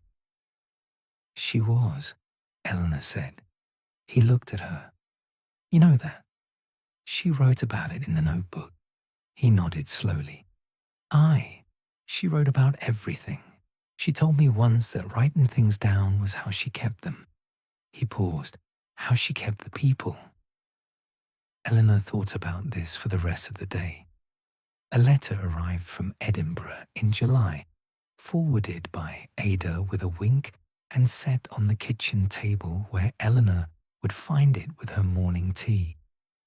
It was 3 pages in Mira's handwriting, which was nothing like Ruth's, small and dense and slightly hurried, with corrections written above lines rather than beside them, the handwriting of someone whose thoughts move faster than her pen. Mira described Edinburgh with the enthusiasm of someone discovering that the world is, in fact, as large and interesting as they had hoped and not, as part of them had feared, simply a different arrangement of the same limitations. She described her studies. She was reading English literature, which surprised Eleanor not at all, and her hall of residence and the other students and the city in all its grey and golden complexity. But the middle of the letter, which Eleanor read twice, was this: "I have a friend here who is having a very bad time, and I took her to my room, and I made her a cup of tea, and I found myself thinking about what you would do. Not the tea exactly. I only have Yorkshire gold. I haven't your grandmother's jars, but the way of it, the paying attention, the sitting with it, instead of trying to fix it. I think it actually helped. I think I did it right. I wanted to tell you because you're the reason I know how." Eleanor folded the letter carefully and put it in the drawer of the kitchen table, which had become the drawer for things worth keeping. She made herself a cup of something new, which was, she had decided, equally appropriate for things that were new and things that were also in some way already known. She wrote back that evening. She told Mira she had done exactly right. On a Tuesday in August, Reverend Birch did something he had not done in 31 Tuesdays, of sitting in the corner of the shop. He brought a book. He set it on the table when Eleanor brought his cup. She was giving him the 51st blend now, every week, because it was the one that felt most suited to someone who came without asking for anything and needed only to be in a place that attended to things carefully. He set the book on the table with a gesture that was slightly tentative for someone of his composure. "I've been reading this again," he said. He pushed it across the table slightly, an invitation rather than a directive. She picked it up. It was the slim poetry volume she had first seen on the bedside table in Ruth's room, The same copy, she was fairly certain, with the same soft cover and the same pencil marks in the margins. The poet's name, Clara Vane. She opened it and read a stanza at random, which was about the way light falls in late afternoon through glass that has been standing for 100 years, acquiring, the poem said, the particular quality of old patience. It was exactly as good as that sounds. She and Ruth were friends, Reverend Birch said. From girlhood. Clara moved away eventually. They wrote for years. Eleanor turned to the front page, an inscription. For Ruth, who taught me that the best things are not said, but offered. C.V., 1858. She died in 1871, he said. Ruth kept the book on the bedside table for the rest of her life. He looked at his cup. I thought you should have it. Eleanor held the book for a moment. Then she stood and carried it to the shop and placed it on the small shelf below the counter where Ruth had kept her favorite things. A smooth piece of moorland stone, a small wooden box, the sandtimer from the kitchen, and it sat there, an addition to the collection of what mattered in this place. She made Reverend Birch a second cup without being asked. He accepted it without surprise. October came again.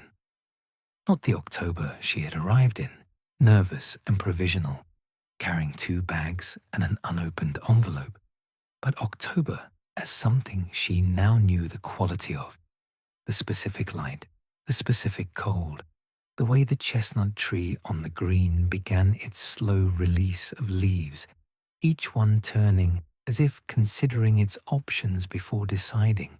She had been in Thornwick for a year. She marked it privately on a Wednesday evening after Ada had gone home by making herself a cup of the garden after rain, the blend she had made her first night following Ruth's instruction, and sitting in the shop by the window. The shop was closed. The fire was low. The oil lamp on the table made its quiet amber world. She thought about the year. She thought about the people she had come to know, and the blends she had made for them, and the ones she had made wrong, and the ones she had eventually got right. She thought about Thomas and Ada, and Reverend Birch, and Francis and Mira, and Mrs. Fowler, and all the others, the full complement of a small village, 200 souls or thereabouts, each one a world as large as any city, contained in a stone house, in a daily life, in a cup of tea taken at a particular time of day, for a particular reason that they might not have words for, but that she was learning, gradually, to recognize. She had not opened the small envelope yet, the one from Mr. Graves, the one Ruth had asked to be given to her at the right time. She thought, sitting in the lamplit shop on the anniversary of her arrival, that she had perhaps been waiting until she was sure enough of this place to receive whatever it contained. She was sure now.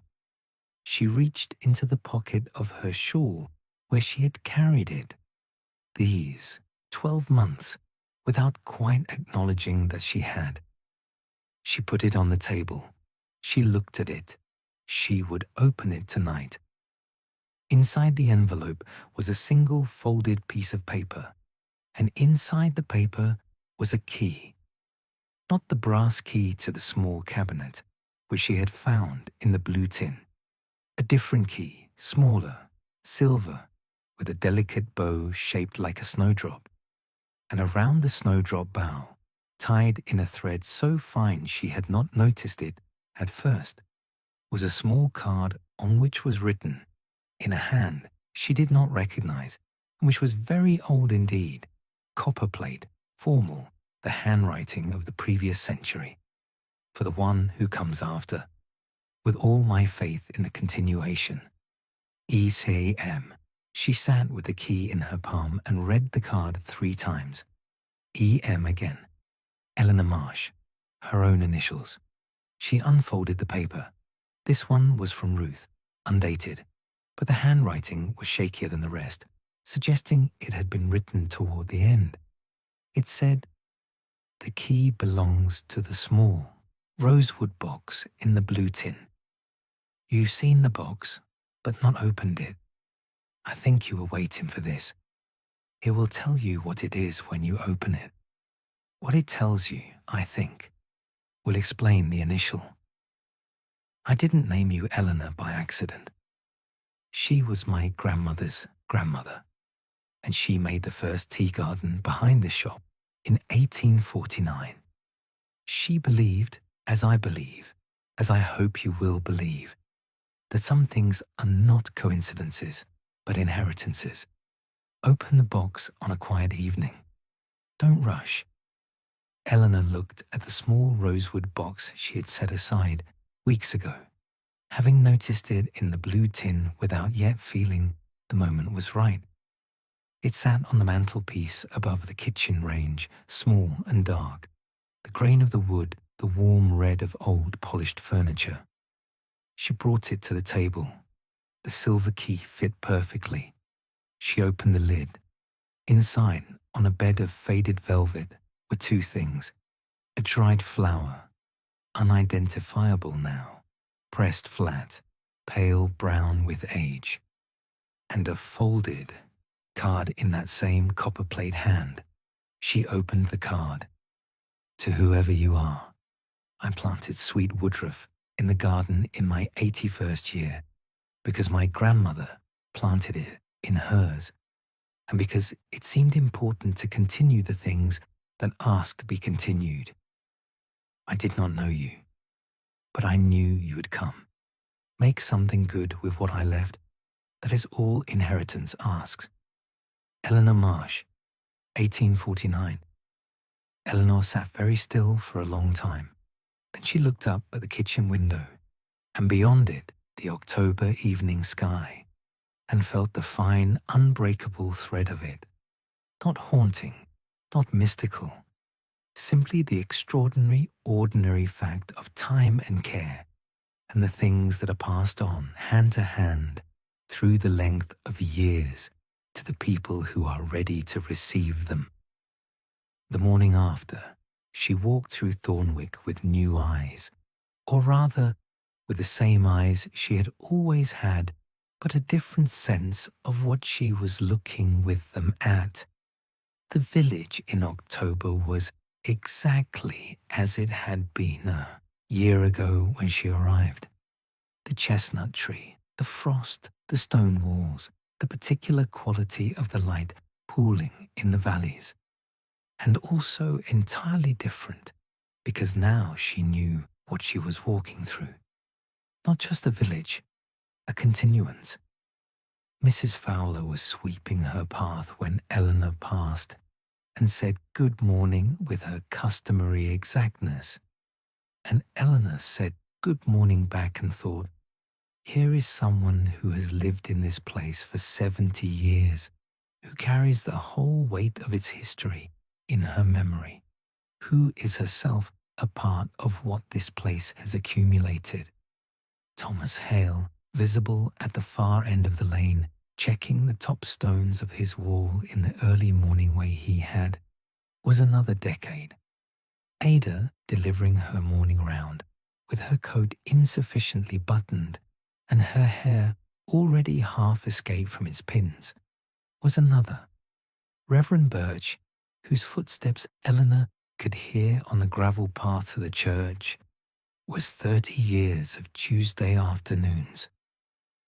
She was part of it now, too. This was, she understood, standing in the October lane with the morning cold on her face, what Ruth had been trying to give her. Not just a shop, not just a trade, but a position in something ongoing, a place in a continuance. She went back to the shop and opened it. The narcissus bulbs were in the ground by 10 o'clock. The second Christmas in Thornwick was different from the first in the way that second times always are. Not lesser, but familiar. And familiarity with the right things is a form of richness. She knew now where to stand at the carol, singing for the best acoustics, slightly to the left of the chestnut tree, where the sound bounced off the church wall in a way that made even the less musical voices seem harmonious.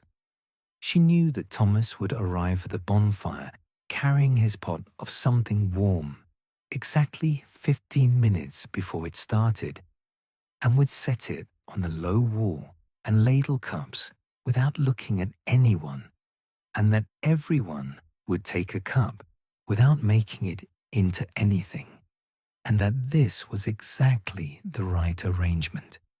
She knew that Mrs. Fowler's wreath this year would have more rose hips than last year's, because Mrs. Fowler had remarked in October that last year's had not had enough, and Mrs. Fowler's remarks were always, in some sense, plans. She made the 51st blend in large quantities for the Christmas opening, and it was the first time she had offered it broadly rather than as something specifically chosen for a specific person, and she watched how people received it. Mostly, they received it the way you receive something that meets you where you are.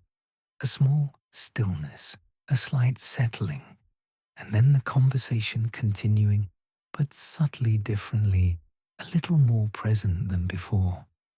Ada, accepting her cup on Christmas Eve after the shop had otherwise closed, said, "Do you know what this tastes like?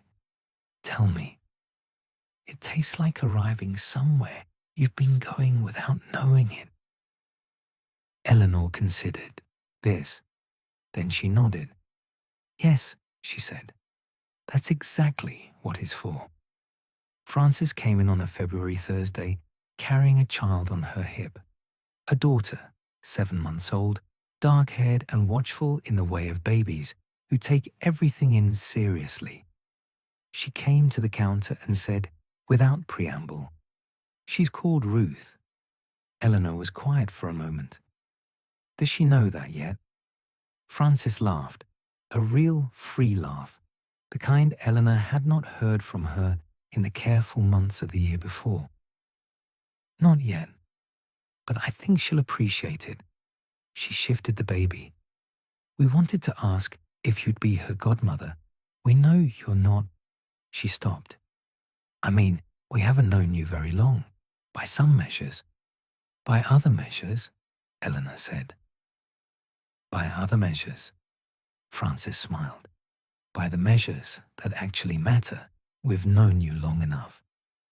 Eleanor made a cup of tea one-handed and held the baby with the other, which was not something she had done in a very long time, and found that the weight of a small person in the crook of your arm was one of the most ordinary, extraordinary things in the world. The baby looked at her with the dark, considering eyes. She looked back. "Yes," Eleanor said to Frances, "I'd be honored." On the Sunday, after she became godmother to Ruth Lowe, née Warren, they had given her the middle name Lowe for Frances's family, and Ruth, for the obvious reason. Eleanor made herself a cup of a quiet Sunday, which she had sold many times but had not herself drunk since the notebook years ago. The recipe called for a blend she had not examined closely: oolong and dried pear, and a very small amount of dried violet, which Ruth had grown in the north bed, and which produced flowers of a color so specific to itself that it had no other name than violet. The violet, dried, lost its color entirely, but kept something else. The particular sweetness of it, not sugary, but botanical. The sweetness of something that exists because it has no reason not to. She made it at 8 in the morning when the village was still entirely quiet, when even the wood pigeon had not yet reported for duty, and the elm tree stood in the still air without moving. She sat at the window table in her dressing gown, which she had not done before, had always dressed before the shop. But this was Sunday, and the shop was not open, and she felt, for the first time perhaps in her adult life, that the wearing of a dressing gown in the morning was not a failure of discipline, but a form of self-knowledge. The tea was, as the name suggested, quiet. It did not make announcements. It sat in the cup and was itself and asked nothing. Eleanor sat in the Sunday morning and was herself and asked nothing. The elm tree eventually stirred in a small breeze. The wood pigeon arrived, slightly late, and began. The frost on the windowsill began to melt in the first thin sun. She held the cup and felt very precisely and simply at home. Ada's mother, whose name was Dorothy and who was 92 by the spring of the second full year, came into the shop for the first time in March. She had never come before, Ada told Eleanor. Not in all the years Ruth had run it. Not because she didn't want to, but because Ruth had always gone to her, which was a different arrangement and one that had suited both of them.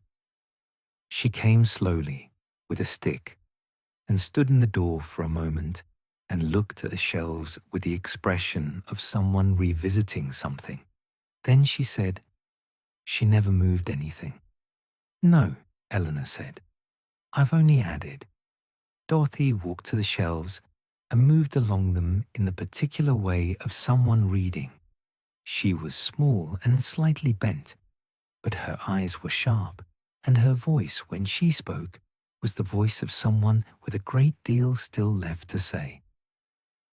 "I remember when she started," Dorothy said. "She was younger than you are now. She'd had a difficult year, her husband, and then some other things. And she decided that what she was going to do was learn the herbs and learn the people and learn how to give one to the other. I thought she was mad." She paused. "I was wrong. I'm often wrong. I tend to be wrong when people are braver than I expect." She accepted a cup. Eleanor gave her "Everything will be all right." The label slightly faded, the first jar Eleanor had ever picked up in this shop on her first evening, and sat at the window table for an hour. She talked about Ruth, about the village as it had been, about the things that had stayed the same and the things that had quietly changed, about what it meant to watch a place for 92 years. When she left, she paused at the door and turned back. "You've got her quality," she said. "The same one, the one of being fully where you are." She tapped her stick on the threshold. "Don't lose it. It's rarer than you think." She began to teach in the second summer without planning to. It happened because Mira came back from Edinburgh for July and came directly to the garden, as she now always did, and sat in the extra chair Eleanor had brought out and said, "Tell me what everything is." So Eleanor told her. She told her what chamomile was for and how it grew and what it smelled like at different points in the season and what the dried version lost and what it kept. She told her about sweet woodruff and its long-releasing fragrance and its patience. She told her about lemon balm and why it was sometimes called Melissa and why that mattered, which was because Melissa was the Greek word for bee, and the bees knew something about it that the other insects didn't. And if you stood by the lemon balm bed on a still afternoon, you could hear the particular quality of that knowing. Mira took notes She was studying literature, yes, but she was also, Eleanor could see it building in her across these conversations, beginning to understand that botany and literature were not separate things, that both were about the careful naming of what is observed, the attempt to find words adequate to what exists. By the end of July, Mira was making her own blends. Small ones, tentative, at the kitchen table in the evenings. She did not name them yet. Eleanor did not suggest she should. Naming was for when you knew what you had. The garden in July was its warmest, most extravagant self. The smell of it when you stood near the gate, enough to tell you, without entering, that something good was happening inside. October came again and brought with it the particular quality that Eleanor now knew was October's own, the sense of the year gathering itself, of things that had grown all summer, preparing to let go with a grace that was also a form of generosity. She harvested the herbs with more confidence this year. She knew what she was cutting and where to cut and how much to leave for next year, and she had the particular pleasure of skilled repetition, the pleasure not of doing something for the first time, which is the pleasure of discovery, but of doing something again with the full understanding of what you are doing. She tied the bundles and hung them from the frame along the south wall as she had found them when she arrived, and standing in the October garden looking at them, she thought that this was what it looked like, the passing on of a practice, not the same but not different, continued. Thomas brought apples. She made cake. He ate it at the kitchen table and said, after a long, comfortable silence, "You'll be here next year." "I will," she said. "And the year after." "And the year after." He nodded as if confirming something he'd been certain of for some time and was simply registering aloud. He finished his cake. He left. She looked at the October garden from the kitchen window and thought about next year with the particular pleasure of someone who has next year that is specific and real and full of things she is looking forward to. One November morning, a Tuesday, his day, his reliable Tuesday. Thomas came in and sat down without collecting his usual blend, which was sufficiently unusual for Eleanor to notice without commenting. She made him the 51st blend, because it was the one that seemed, this morning, right. He drank half of it and then said, "I've been thinking about what you told me, about the notebook, about what she wrote about people." "What specifically?" He considered.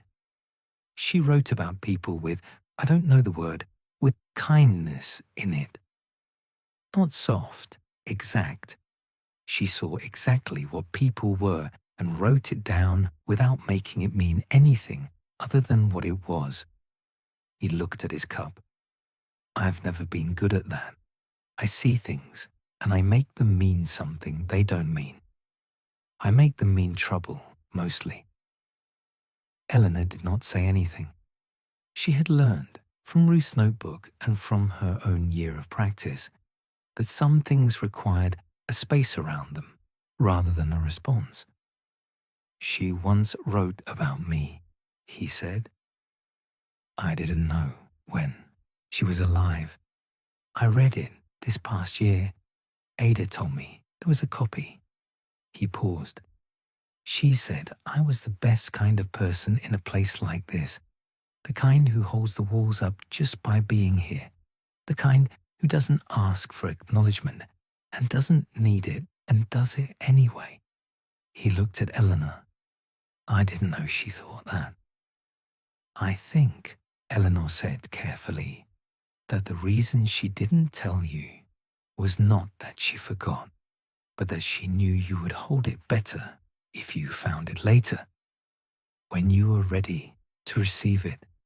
Thomas looked at this thought from several angles. Then he finished his cup. She was clever, he said. Your grandmother? Yes, Eleanor said. She was. There were nights in the second winter when Eleanor stayed in the shop after closing, not for any particular reason, but for the particular quality of it. The shop at night was different from the shop in the day in the way that any well-used room is different when the people have gone home. Not empty, exactly. Full of their absence, which is a different thing. She would sit at the window table with a cup of something she had not planned in advance and simply be in the room. The oil lamp, the fire, the shelves of jars with their labels she now knew by heart, the small rosewood box on the mantelpiece, the poetry volume on the shelf below the counter, the sand timer, the smooth moorland stone. She would think sometimes about the accumulation of all the cups of tea that had been drunk in this room, not just in her time here, but in Ruth's, and before that, in whoever had run the shop before Ruth, and further back than that, because the building was old and had been many things before it became a tea shop. And all of that time, it had been in this village, and the village had been going on around it. She thought about all the people who had come in frightened and left a little steadier, all the people who had come in lonely and sat at the table for 20 minutes in company and then gone home slightly less so. All the people who had come in not knowing what they needed and left with a jar of something that turned out to be exactly right. She thought about the 51st blend on its shelf, still surprising her, the way it met people differently each time, the way it seemed always to find the particular quality of what they had brought in with them and offer them what that required. She thought it was the most useful thing she had ever done, which was a thought that required a moment of sitting with, because she had spent 26 years in a classroom believing that was the useful thing, and she did not want to diminish it. But the school had been, she had begun to understand this clearly, a preparation for this. The skills were the same: attention, patience, the willingness to meet a person where they were, rather than where you thought they ought to be. Ruth had known probably when she had left the shop and the notebook and the blue tin and the slow-releasing woodruff that her granddaughter was exactly the right person for this. She had simply trusted the inheritance to know its timing. It had. March came for the second time, and the narcissus came up again.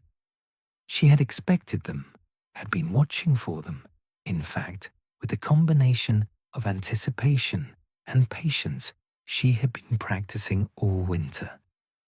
But when they came, they were still a surprise, because that is the nature of things that are planted in faith.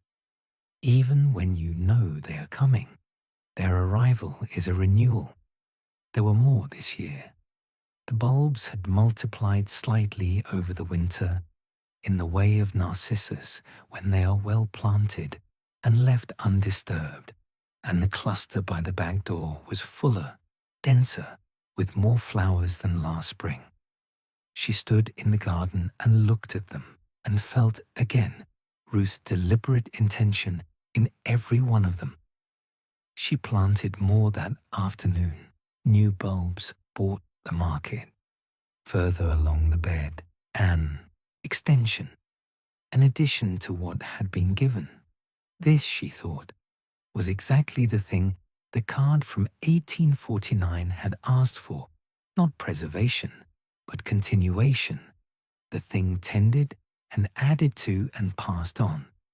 She made a cup of the garden after rain to mark it, because that had been the first cup, and because some things earn their repetition. She sat in the garden in the early March sun, which was thin and cool but present, and drank it slowly. The narcissus bent slightly in the breeze. The elm tree was beginning its first faint greening, barely visible, a decision more than an event. The stone walls held the garden in their old, patient surround. She thought of nothing and everything, in the particular way of gardens and cups of tea and early spring mornings when the year is beginning again and the inheritance is intact. Ada came in one April morning with the quality of someone trying not to be obvious about something. She bought the plain assam, which was what she bought when she wanted to establish normalcy before saying whatever she had actually come to say. And she sat at the counter and drank it and then said, "I've been offered the postmistress position in Harrogate." Eleanor waited. "It's more. Money and responsibility both. It would mean leaving Thornwick." Ada turned her cup slowly. "I've been here my whole life. Is that a reason to stay or a reason to go?" Ada looked at her. "That's a Ruth thing to say. She left it for me in the notebook. It applies to most things." Ada considered this for a moment. "Both, I think. It's both." She looked out the window at the village green, which was in its April best, the chestnut tree in new leaf, pale green and luminous, the green itself emerald. "I love it here. I'll always love it here. But I think I've been waiting for something to want more than the safety of the known, and this might be it." Eleanor went to the shelves. She came back with "Before You Go," the same jar she had made for Mira 2 years ago now, in that early Saturday afternoon that felt like the beginning of everything. Ada held the jar and looked at the label for a long moment. Then she looked at Eleanor. Her eyes were bright. "That's Mira's," she said. "It's everyone's," Eleanor said. "When the time is right." Ada took the jar home that evening. She accepted the Harrogate position the following week. Ada's replacement was a young man of 23 called Peter Marsh. No relation, though he had been considerably startled when he came in for the first time and saw the name above the door, who was quiet and slightly nervous and wore his postal coat as if it might come off if he moved too quickly. He came in on his first week at the end of his morning round and stood at the counter and looked at the shelves without asking for anything. Eleanor waited. After a while, he said, "My grandmother used to say there was a shop here that could tell what you needed." He looked slightly embarrassed to have said it. I didn't really believe her. "What did your grandmother need when she came?" He thought about it. "She used to come in December, I think. She said it helped with the dark, the short days." Eleanor went to the shelves and found The Last Light of October, the one she had been making for Thomas every autumn, and then reconsidered and reached for a different one, smaller, further back, which she had made herself the previous November and had not yet sold to anyone. December Blue, she had called it, 'cause that was the color it worked with. The particular northern blue of winter afternoons when the sun is already leaving. You have 3 more hours of dusk to get through. He held the cup with both hands and drank it and looked surprised. "What's that?" he said. "Something I made," she said, "for the dark." He came back the next week and the week after. By his 3rd month in Thornwick, he was stopping in every morning before his round. the same slot Ada had always used. And he sat at the counter with his cup, and sometimes talked and sometimes didn't. And either way, it suited him, and the shop held him as it had held everyone who came, without condition, without demand. Frances brought Ruth to the shop on a day in March that was her first birthday, and set her on the counter, and the baby, who was not entirely a baby anymore, was a small, determined person with her mother's dark hair and an expression of careful inquiry toward the world. Looked immediately at the shelves of jars. She reached out one small hand toward the nearest jar. Eleanor moved it gently closer. The baby's fingers closed around the glass, and she held it very seriously and looked at it. She does that at home too, Frances said. Picks things up and holds them and really looks. Good instincts, Eleanor said. The jar she was holding, as it happened, was Everything Will Be All Right, the first jar Eleanor had ever touched in this shop, on the first evening, standing in the lamplight of the newly lit fire. She looked at the baby holding it. She thought about inheritance, about what is passed on and what is found, about the small rosewood box and the card from 1849 and the sweet woodruff planted in faith for someone who had not yet been born. She thought that some things were not planned, but were nonetheless intended, that the world had in it, alongside all the uncertainty and all the difficulty, this quality, the willingness in certain places and certain practices and certain people to keep something ready for whoever arrived needing it. She made Frances a cup of something new, which was still, she thought, the right blend for Frances, who was always and happily becoming something she had not quite been before. She sat at the table with her daughter on her knee and drank it in the March morning, and the shop was warm and smelled of tea and dried herbs and the slight sweetness of birthday cake that Frances had brought wrapped in cloth, and outside the narcissus were blooming again.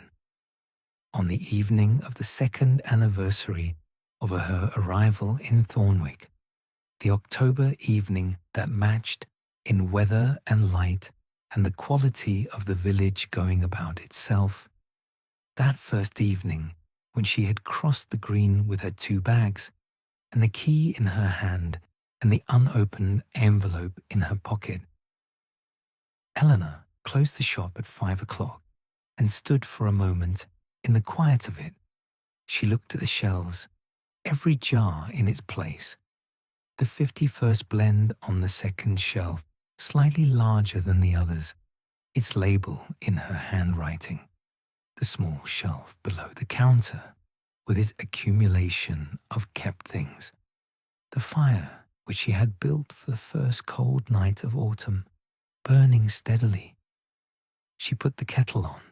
She made herself a cup of Everything Will Be All Right, not because she was in need of the assurance it offered, or not exactly, but because it was the jar she had first held in this room on the first evening, not knowing anything yet, holding the glass in the lamplight, with the fire just catching in the grate, and the whole unknown weight of this place in front of her, and because it seemed right, on an anniversary, to hold the beginning and the present in the same cup. She carried it to the window table and sat down.